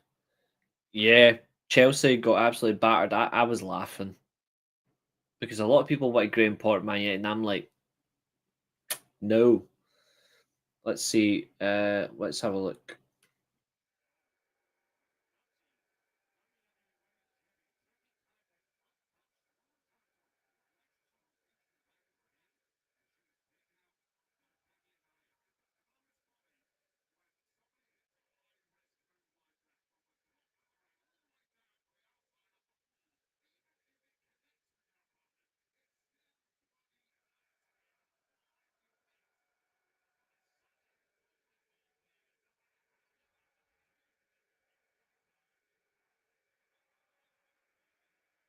Two seconds. My driving instructor was just messaging me asking for my days, so I need to get these prepared. Sorry.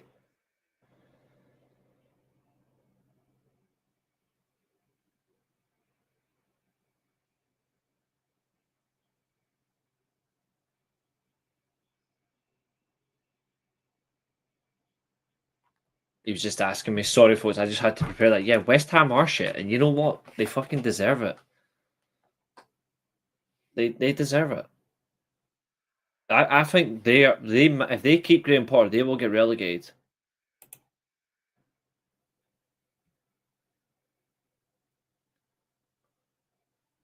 So see, in that case, then, if we have a falling out, this is just for you. I like to come in with defense.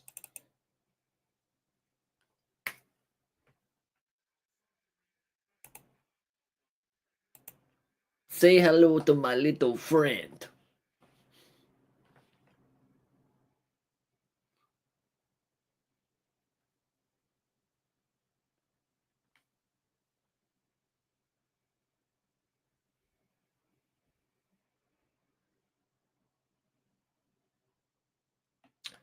Just counting down, waiting for Roy Sheen's anger. Should never let Moyes go. Absolutely. And you're about to sign Tyler Dibbling, and you've got Jack Grealish in your team. You've got a good attack. You might get a few more signs for the end of the summer window, and I'll be like, fair play to you.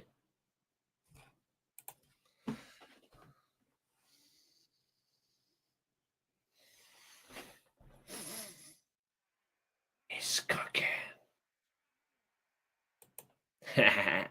I'm just going to keep Liger up on the screen now, guys. I hope you don't mind.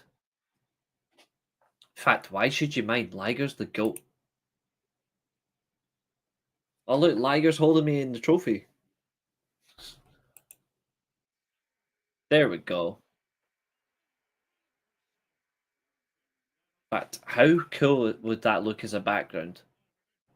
I'm going to try it. Just for this show. Let's have a look. Let's see how it looks.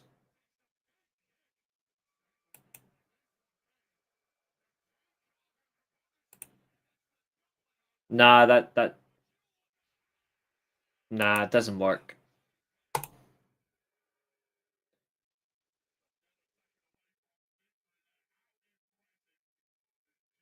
They're actually saying Jade Cargill's impressive. Do they know anything about professional wrestling?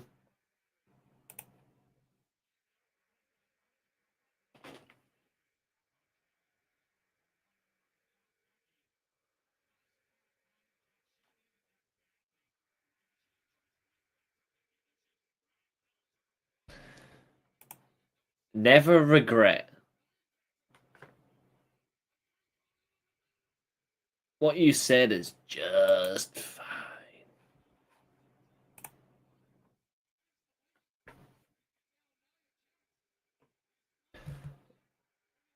Jade Cargill's about to powerbomb Nia Jax. And here comes Tiffany Plastic. Oh, moonsault. And what's Jade Cargill going to do? The worst frog splash I've ever seen. For the 2 count. Hell yeah.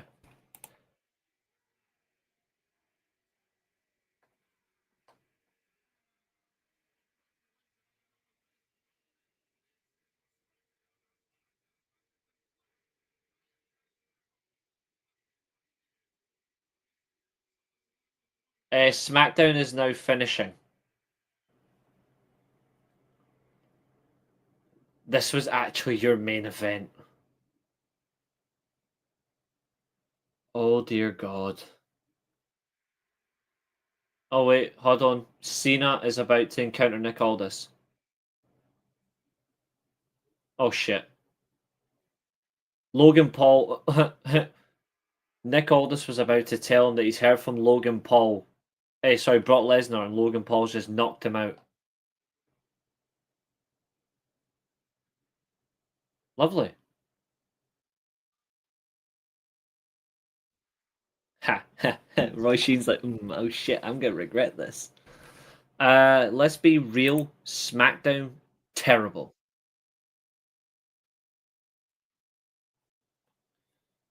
And in the infamous words of me, SmackDown was terrible.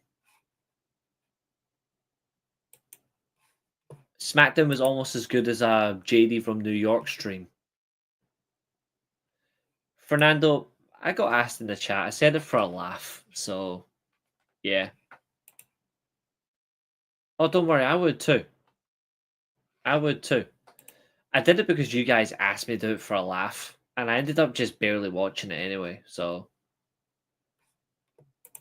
I call it a moral victory. But Roy Sheen will catch you later, but Liger is... He might appear tomorrow.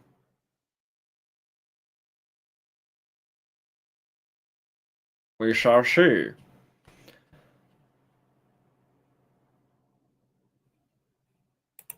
Exactly, it's your fault, not mine. It's your fault.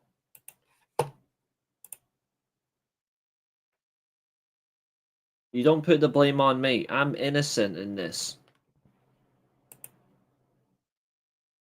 We are 2 views away from 100 as well. Appreciate that, folks. Okay, right. So, moving on. It is the Dynamite main event, which was not so bad. The women did show out. Behave, Catherine.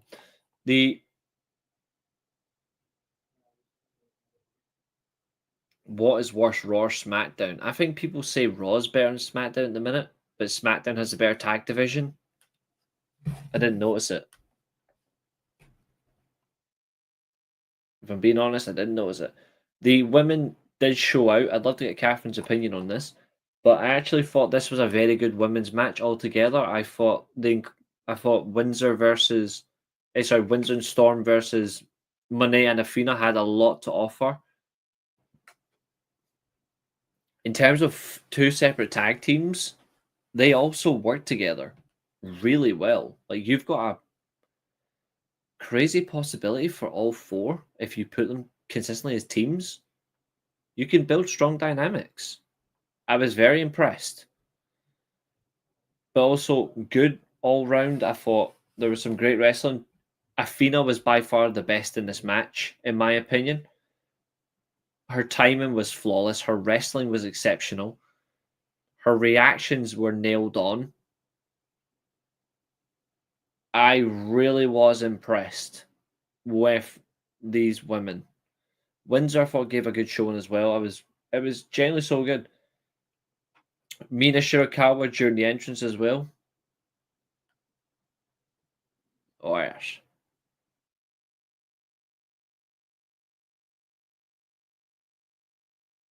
It's not about making them a tag team, but having them team regularly together is fun. The combinations were really good. The pile driver on the steps was exceptional. And Tony Storm, just please never change when it comes to enjoyment.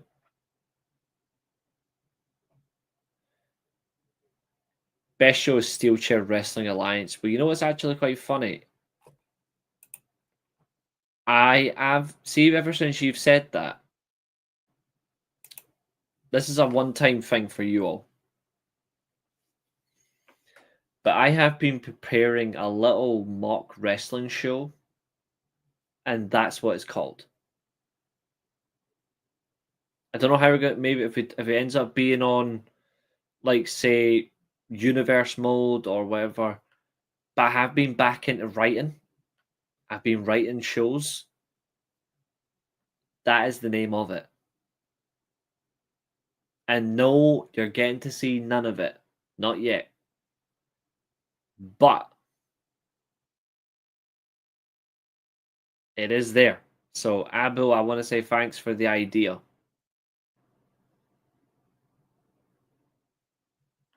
Like, it's been really good.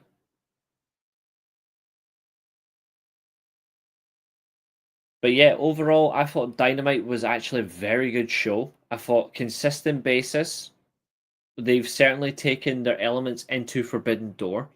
The mannerisms, however, that really stands out for me is you can't drop the ball. Like, you cannot drop the ball going in to Sunday. And the reason being is because your eyes are open. You're going to be in a very dynamic crowd. We've already seen who was on this Dynamite as well, and they're not even advertised for it. This is the manner of them. Where we go. Number one, no. And number two, hell no.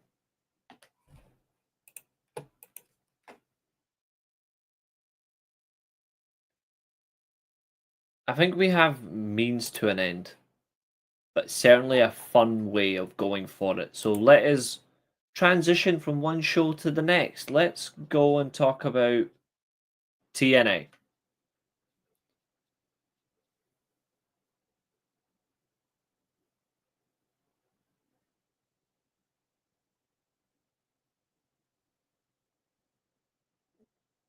Or better yet, let's take a short break first.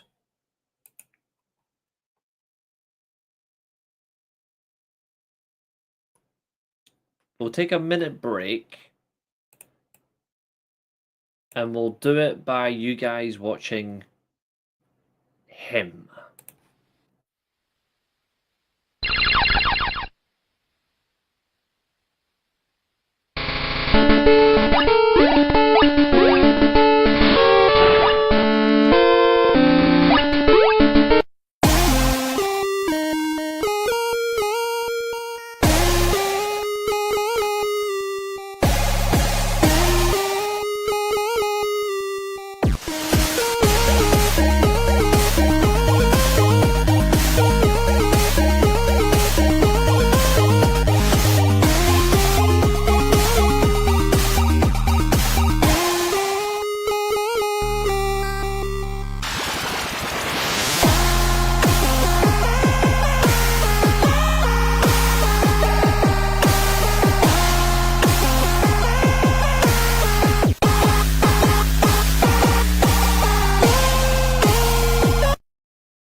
Right.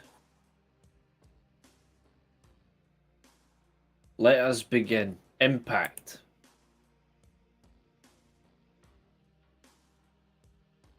So, there was obviously the TNA Emergence recap. We don't need to do that, so we'll skip. Trick Williams, again, he's coming out to a babyface reaction. This is not good. And we're now at 100 views. Thank you, everyone. He does come out, of course, to a babyface reaction. He insults the crab cakes and praised the Philadelphia Eagles. Of course. And he explains that he wears the title upside down because he's turned TNA upside down. No, mate, you have ruined TNA for me. You absolute cockwomble. And he keeps alluding to a TV deal he's gotten for the company. Mate, you've done nothing. You've done nothing for this company. Except ruin it for passionate fans. And you've got other fans brainwashed. Like, you can't accept that shit.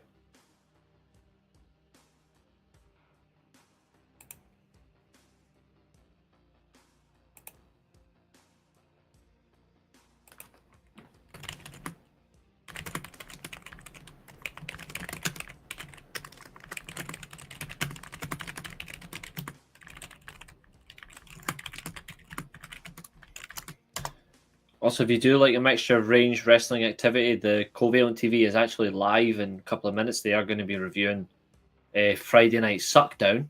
But the good thing is, as I'll still be in here, I'll just be contributing to them as well, like keeping them going as well. But it's always fun times. Anyway, the narcissism on Trick Williams is a reflection that, mate, this development shit isn't working anywhere. Yeah, partnership, bullshit. Absolutely funny. Mike Santana comes out to this. The crowd then boos Trick because of this and gives credit for the anniversary gate at the US Arena to the TNA side of the main event. Well, Joe Hendry is slipping, so it's clearly just Santana then.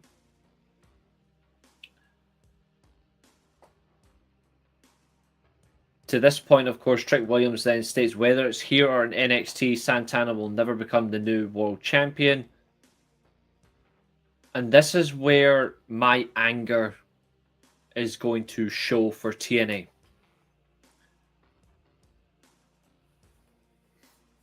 Santino Marella is the director of authority for TNA in story, but also the actual position.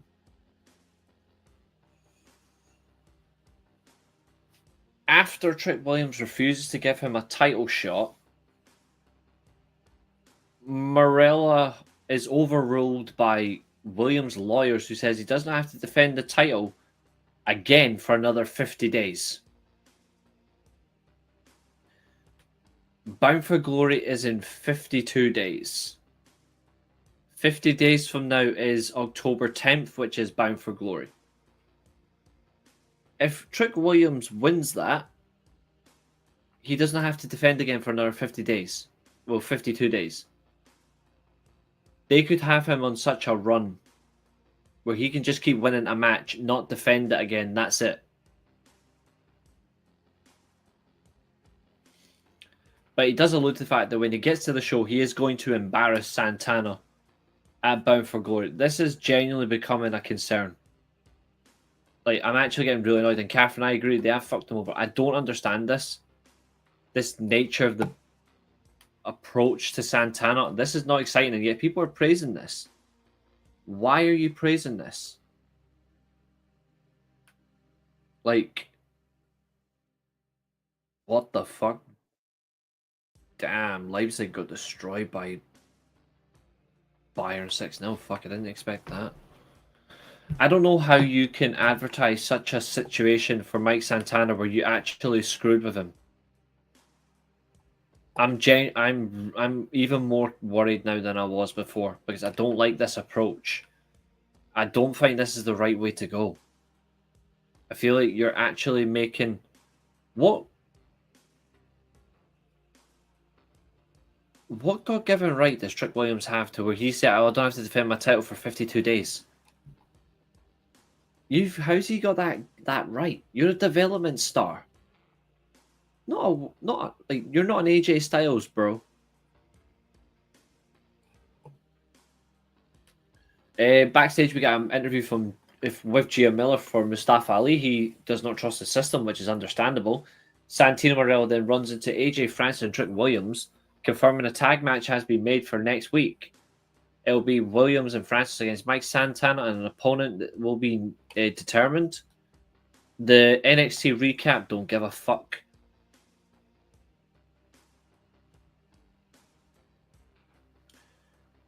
We get up next the gauntlet match. Carlos Silva, I would love to punch him in the face repeatedly until my wrist breaks. We have women's participants for the Knockouts Gauntlet for a number one contendership match for the Knockouts World Title. Jody Fret, Xia Brookside, Killer Kelly, Dana Luna, Rosemary, and Indy Hartwell. And this is really ridiculous, because you don't even get a top star winning this match. This was perfect for Danny Luna or Killer Kelly, or even to throw the wings in there. You give Xia Brookside a chance. No. We're gonna have Jody Fret win this gauntlet, and I'm like, are you fucking kidding me? But here we go. They're producing better matches than WWE, but they are going downhill in terms of control. And I don't blame you. I don't blame you, bro. The match does start with Killer Kelly and Xia Brookside. This goes 5 minutes 51 seconds. Xia Brookside does win the match. Really, really good overall wrestling here. Xia does win with a cradled bridge pinfall attempt. Absolutely, I believe is a dickhead champion. We do get a sliding lariat, front face suplex, but it was the cradle bridge cover for the win for Xia Brookside. She then moves on. Xia Brookside wrestles Dani Luna. Dani Luna beats her in 4 minutes 7 seconds. And Luna does win with the Luna landing. This woman is incredible. Like, she's such an enjoyable women's wrestler. She's a powerhouse British wrestler. She doesn't get her flowers, and it's really annoying. But she's wonderful. 106 views. Thank you. Again, up against Rosemary. We get 2 attempts at Luna landing, one unsuccessful, the other successful. And in 3 minutes 40, Dana Luna gets her second fall and advances. She will now face Indy Hartwell. Indy, of course, unbeaten in TNA. Ha ha ha. That's about to change. Slightly.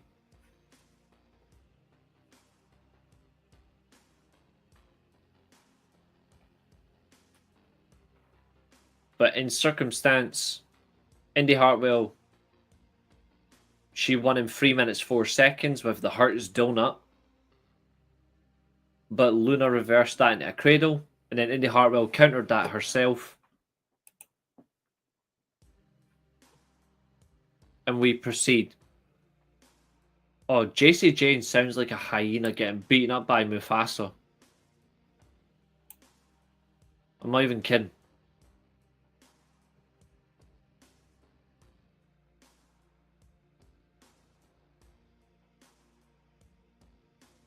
Straight after this match, following her pinfall victory, Dani Luna attacked Indy Hartwell, turning heel.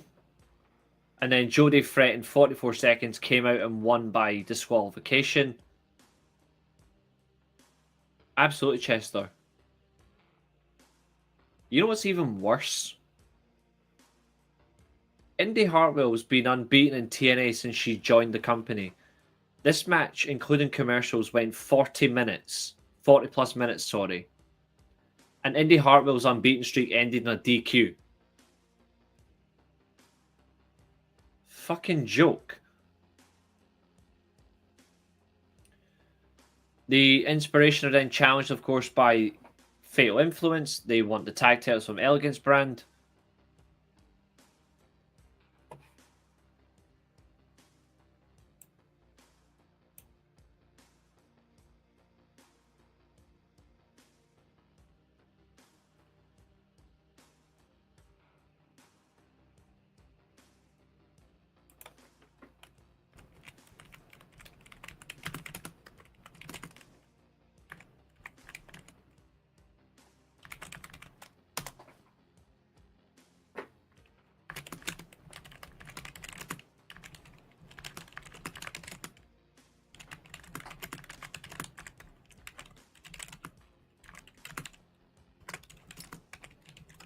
What's up, Nick? How are you doing, brother?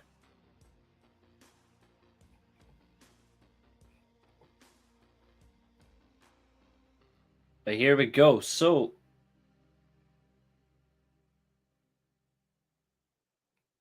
I don't agree with this nonsense as well, that even though she won by DQ, Jodie Freck tried to give her title shot back. Again, what the fuck?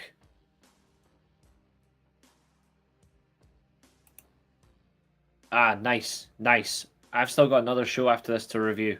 We are cooking. But I will be there after that, of course. Ryan Nemeth, of course, announces that Nick will be back in 2 weeks. We then get a match with Frankie Kazarian and Jake Something. This goes just under 6 minutes, but Kazarian hits the fade to black to win.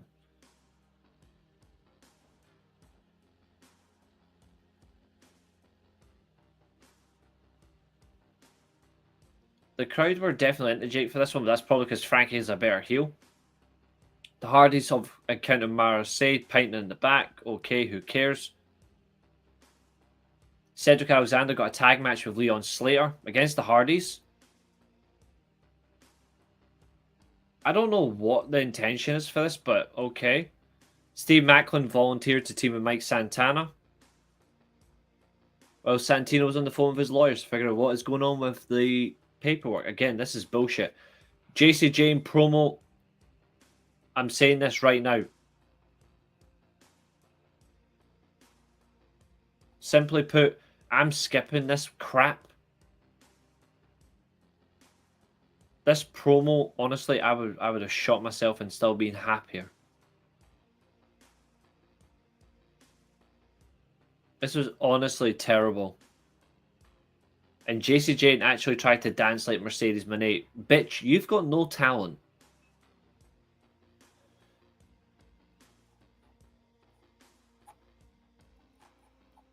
Main event is Order 4 versus the System. I don't think Santana... I don't think Macklin's turning heel. I don't think he is. No worries, Zodiac. Thanks for tuning in, brother. Remember, prediction stream tomorrow. This match was actually quite good in elements. I thought the Order 4 was excellent. Mustafa Ali did a Chris Jericho arrogant standing cover as well. Hotch then cuts off Cardona from tagging in Moose, and then hits another Hangman's Neckbreaker. We get the Face Buster from Cardona, which is actually quite good. Match goes out to outside the ring. The Talking Chipmunk cannot help herself. She gets involved against Tasha Steelz. And then Agent Zero with the big boot knocks down Eddie Edwards. Again, this is where the shit's going.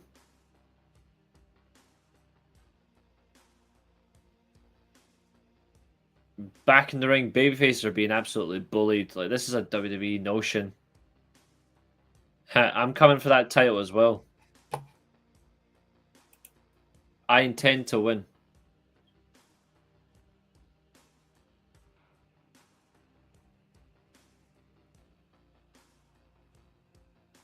But yeah, so the winners here, of course,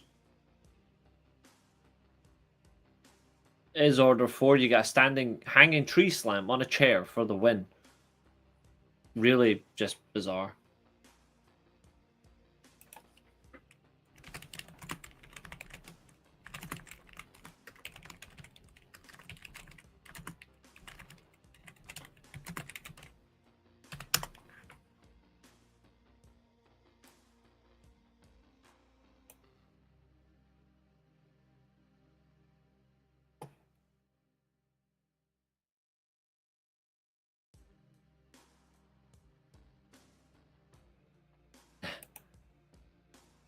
Come and get him, motherfucker.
I'm going to bring something up for you guys as well that's absolutely wonderful.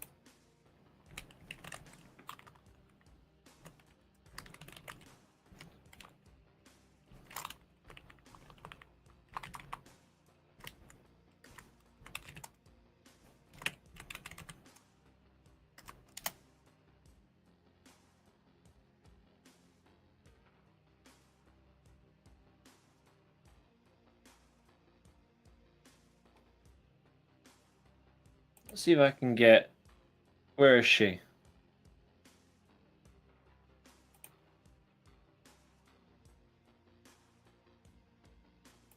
Who wants some...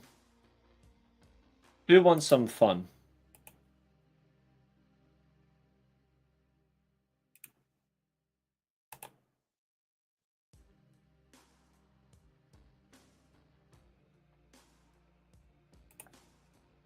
Here's something for you guys.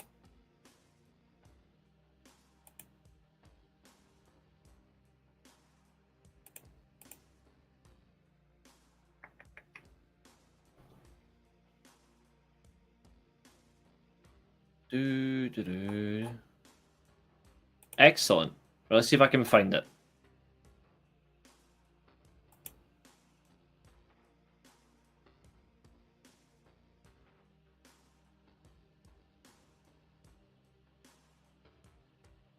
Come on, where are you?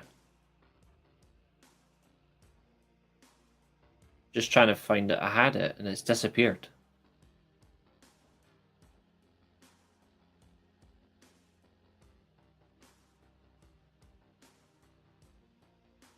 Oh, there it is. Oh, hold on.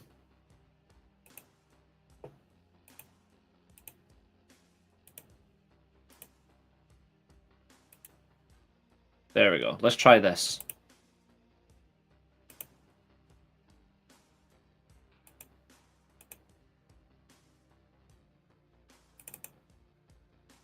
Ah, will you just... I have to do it this way. Hold on.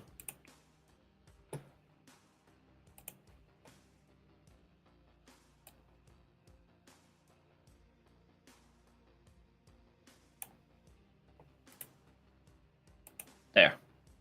No, not question time. I'm not done yet. I'm just getting something for everyone. Because this happened, and I want you all to see it.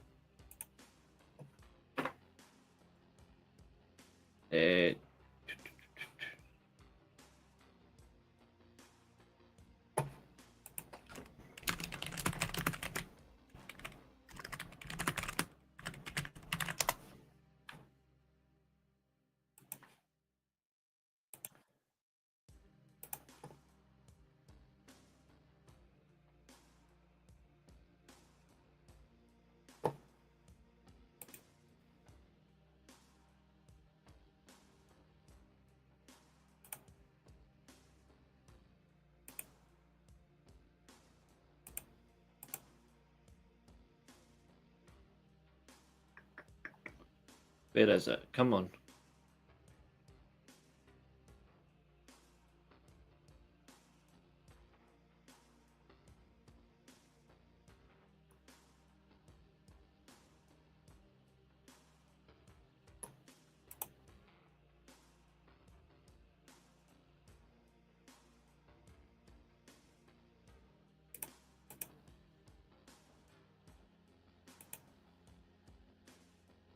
Yeah, there we go. So that's where I'm looking for. There it is.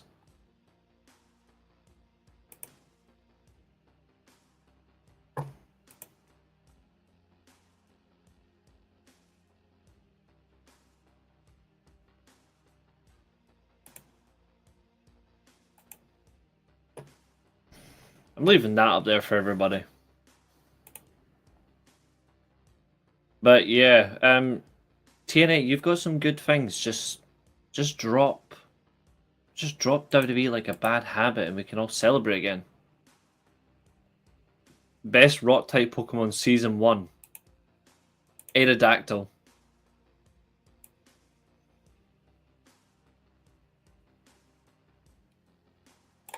Aerodactyl.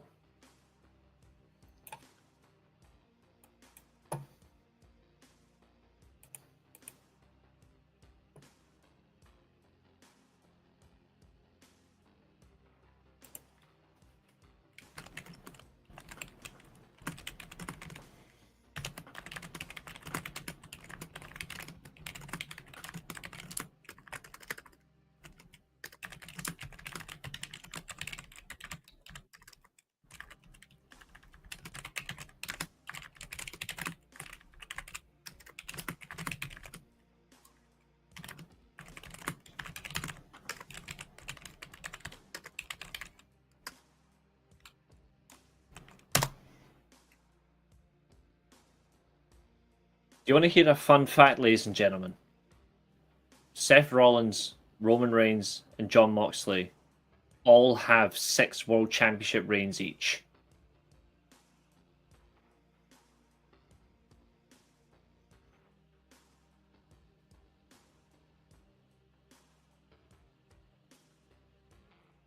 Right, there's a fun fact.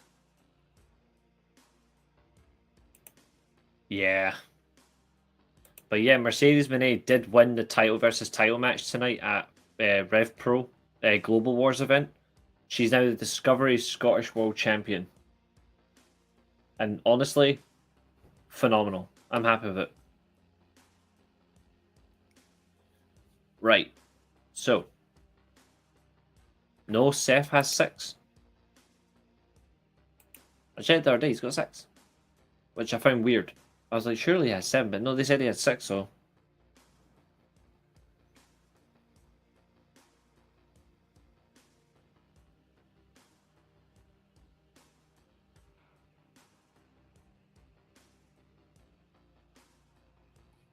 That's what I checked. I checked the other day, it came up as 6. I'm like, okay. Ring of Honor is heavy CMLL, which is weird. They don't want to include the Ring of Honor one for some reason.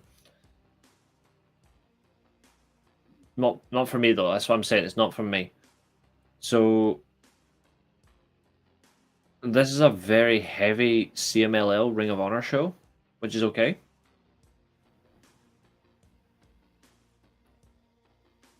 But we do get Hechicero versus Jay Lethal and Beast Mortals versus AR Fox.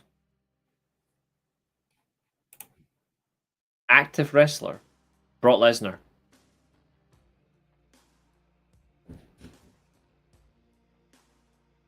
Brock Lesnar's actually got 1 more than Copeland. Is it Orton? Let's see, Brock Lesnar's got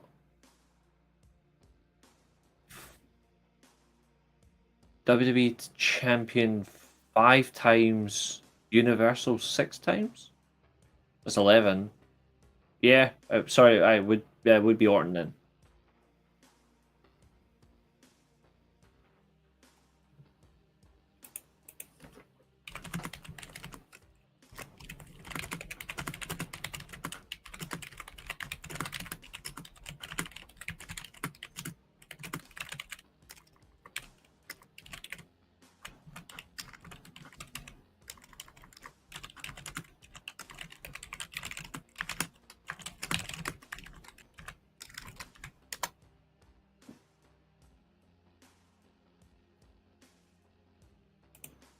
I think in terms of that, like Orton, I can see it, but he's also just like meh. Actually, to be fair, no, Jeff Jarrett is a. Actually, hold on, Jeff Jarrett is. No, he's 12. Never mind. Yeah, it's still Orton. Yeah, Orton. Yeah, Orton's 14. Yeah, there isn't many else actually.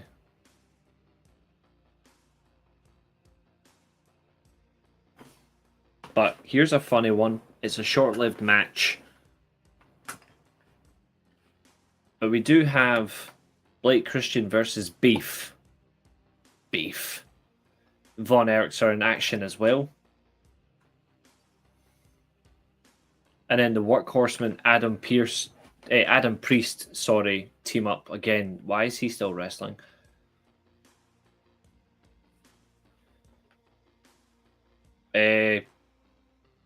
He last wrestled against Hangman, I think.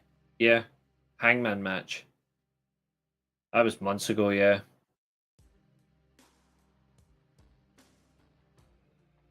But yeah, so Ring of Honor starts with a CMLL World Trios title match. El Sky Team, Mascaro Dorada, Mystico, and Neon versus Los Depredadores, Magnus, Rugido, and Volador Jr. This was exciting.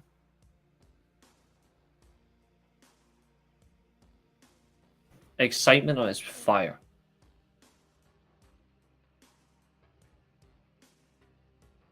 The excitement of the fact that these are 6 luchadors that just specially make you enjoyable. But Dorada got bullied in this match.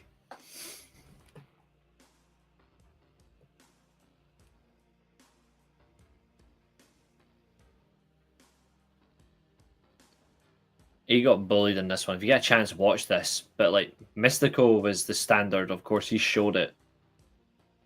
But you get a triangle moonsault wrestling takedown. No shit of a lie, it's a real thing. And then Dorada hits a shooting star press. Mystico locks in La Mystica.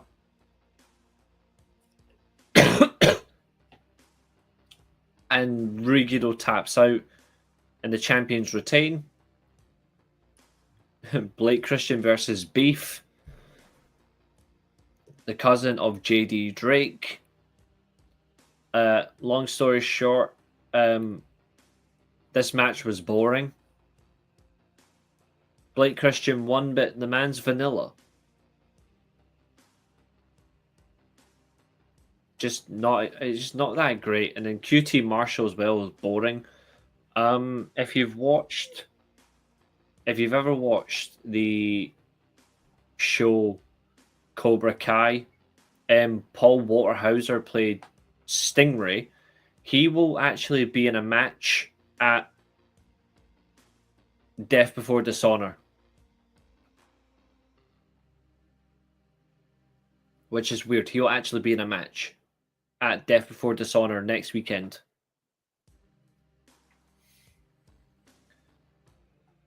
Same area. We have Beast Mortals versus AR Fox next. His $50,000 has been busted. The man won $50K last week, and he's now been suffering a mess this week. There's an apron driver. This was so good. But the reality is, AR Fox just could not cope. He could not cope with Beast Mortals' power. He wins with a spike power bomb. And then we get Rush and Drolistico in the ring for a beatdown. And no one saved AR Fox. I agree.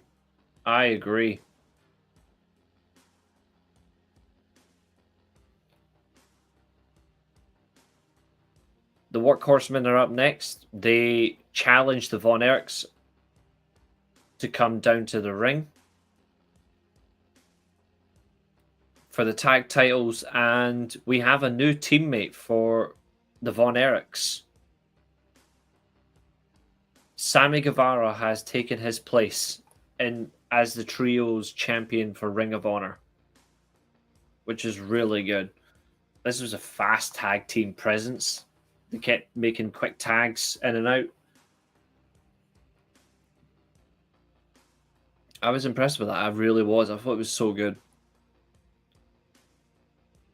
The Von Erichs, of course, did win this, of course, with the claw slammed in the claw. Well, the next AEW pay-per-view is this weekend. Ah, cheers, Joe.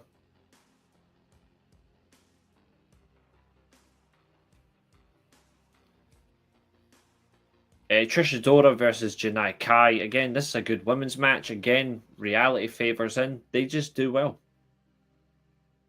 I quite like it. And obviously, we got a promo Bandito. That man's dope. And then up next, main event, Hechicero versus Jay Lethal. They wrestle. Yep, more claw slamming, but at least it's from the Von Erichs.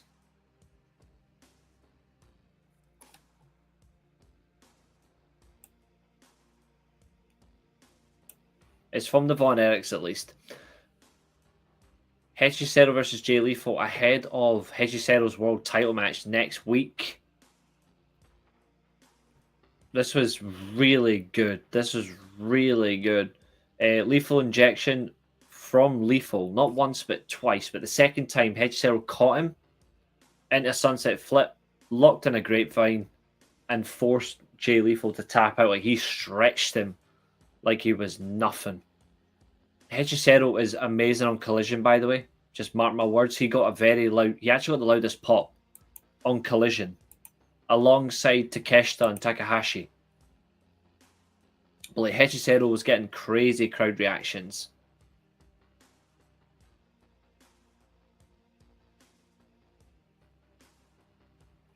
But that's a lot of shows reviewed. I'm first show back in 2 days. Well, Tuesday actually. So yeah, I haven't been on stream in a couple of days. So how are you all? How is everybody?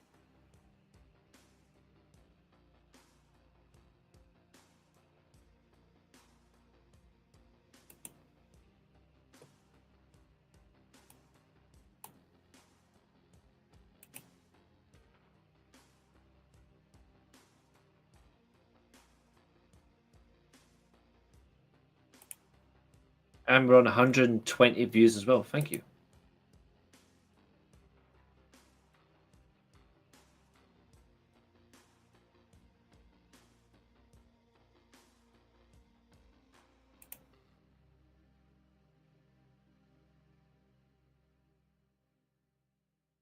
You're honestly you'll thank me for Max Caster.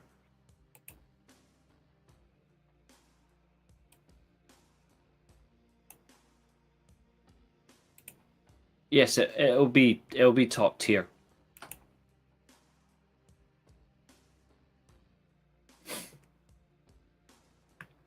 But I think the most obvious thing is, guys, ahead of the curve is there any questions you guys would love to ask? Because I am happy to go through it.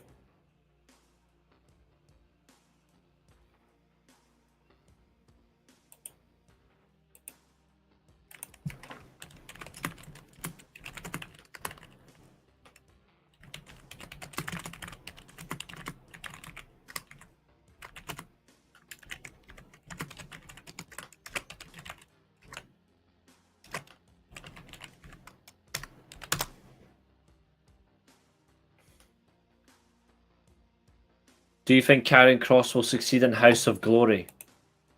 Probably, but here's the thing. He needs to make the most of this count and really rise to the expectations and make a name for himself now. And the fact he's gone back to Killer Kross, shave his head. Shave it.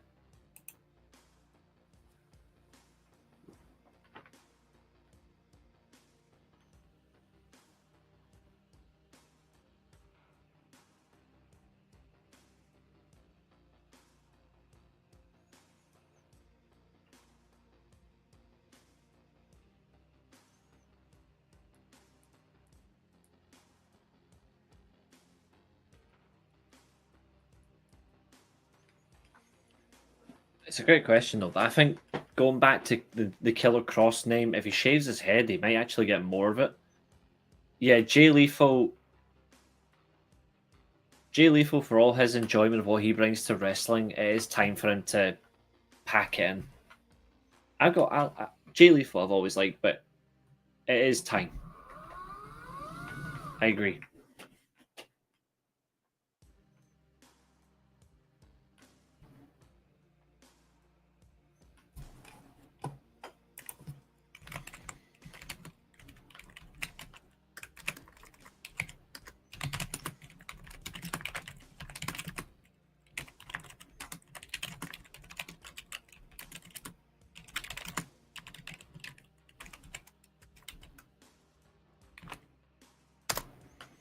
I think Killer Cross here will come back in WWE. I'll call it now, but I don't know yet.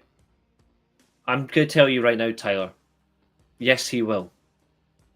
And then they'll fail with him again. Did you like Black Machismo giving TNA? I did, actually. It was great creative pitching. That pitch to use that gimmick as Black Machismo based on Savage was brilliant. And they should never have dropped it. They should never have dropped it. That was a bad move. It was great work. It's what got him over. And then they went and abandoned it for a woo-off with Ric Flair.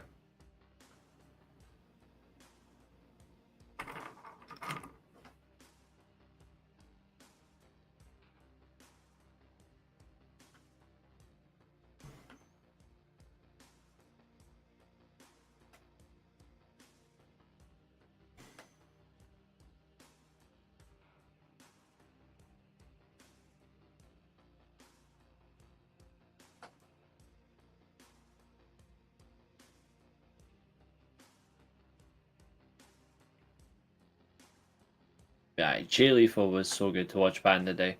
And even when he went back to Ring of Honor, like for me, Jay Lethal, I would say, I think Jay Lethal for me, his whole enjoyment cycle probably ended in maybe 2017. Aye, when AJ left, that was it. That they made some bad calls and then ask him to take a 60% pay cut. No, that's horrible. I've still enjoyed certain things afterwards, but I hated that.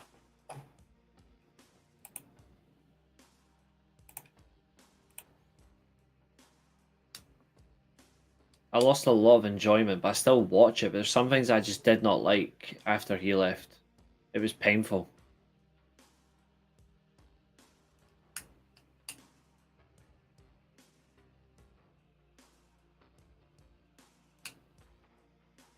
I think he will, James. Yeah, I think, like we said the other night, I think Full Gear makes sense for him. He should be Mr. Full Gear. And I think Karrion Kross should stay on the Indies like Matt Cardona does. Do you think Takeshita will be the one to take the unified title? Yes. I'm absolutely confident that it will be him.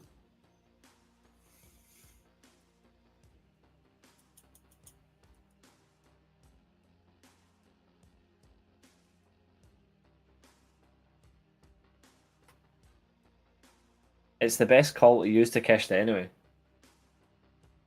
Yes, I do, Fernando. And it should be at Full Gear.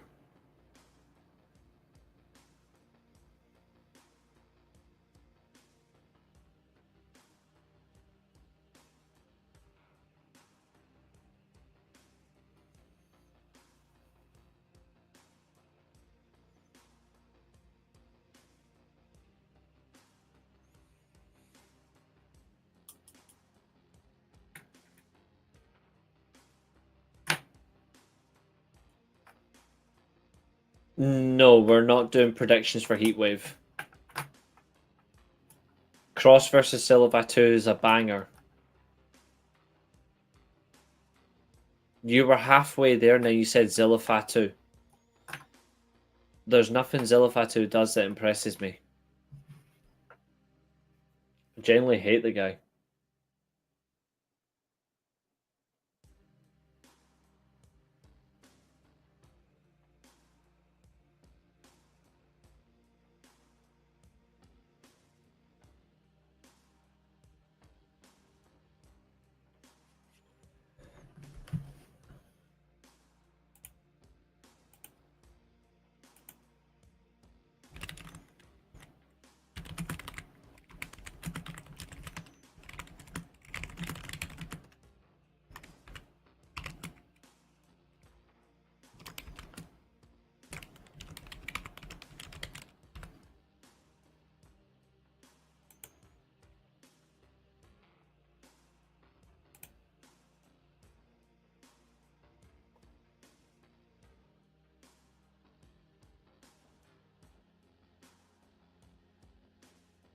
I don't think I hate Zillifa too because he's a disgrace to professional wrestling by the fact that he deliberately no-shows events that he's advertised for. I honestly hate the reality of it.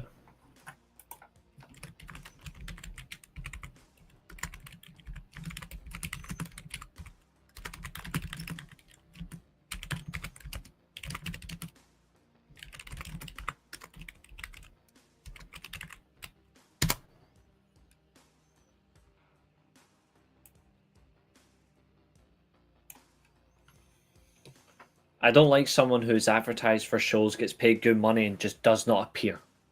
Is Tanahashi failing New Japan as the president? No. He's not failing. He's actually doing the best he can. His problem is the marketing. It's it's the economy. Noah are doing well in that circumstance. They're doing quite well. But New Japan are generally failing, and because the environment around them is not booming. And I think that isn't there. I don't think that's Tanahashi's fault. I think he's actually trying his best because he loves the promotion. But that's what makes it harder.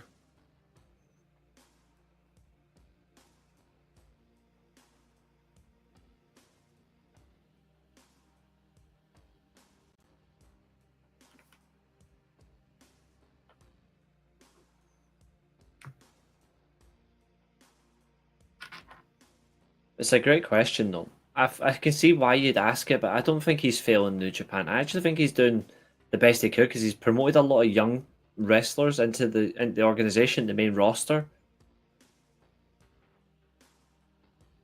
The problem is they pivot from talent in favor of going for something that makes no sense. I think Jericho is going to return. Should he? No.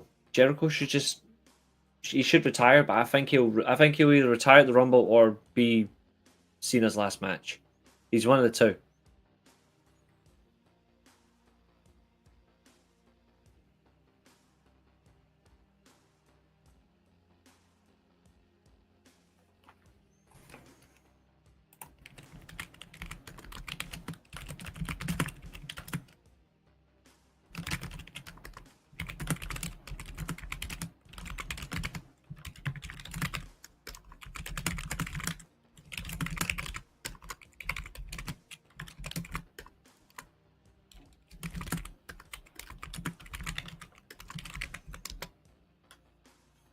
Yeah, Gado is failing, and they expect everyone else to hand it. Gado still being the booker is dangerous.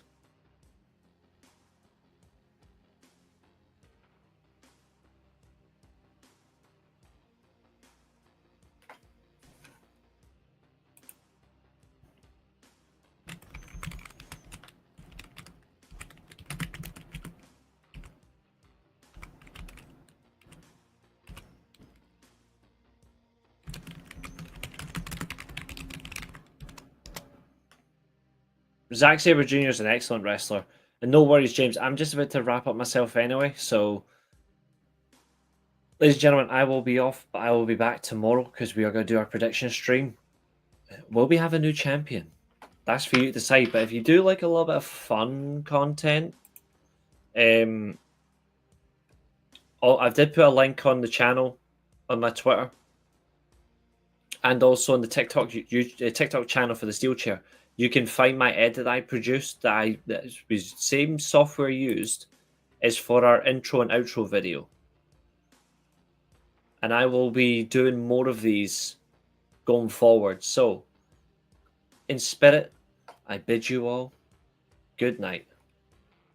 Cheers, folks. And today, our time comes to an end. This has been another exciting stream. Thank you very much for watching. And also, remember, if you get cracked over the head with a steel chair, you're not going to get a concussion. You're just going to come back here. Goodbye.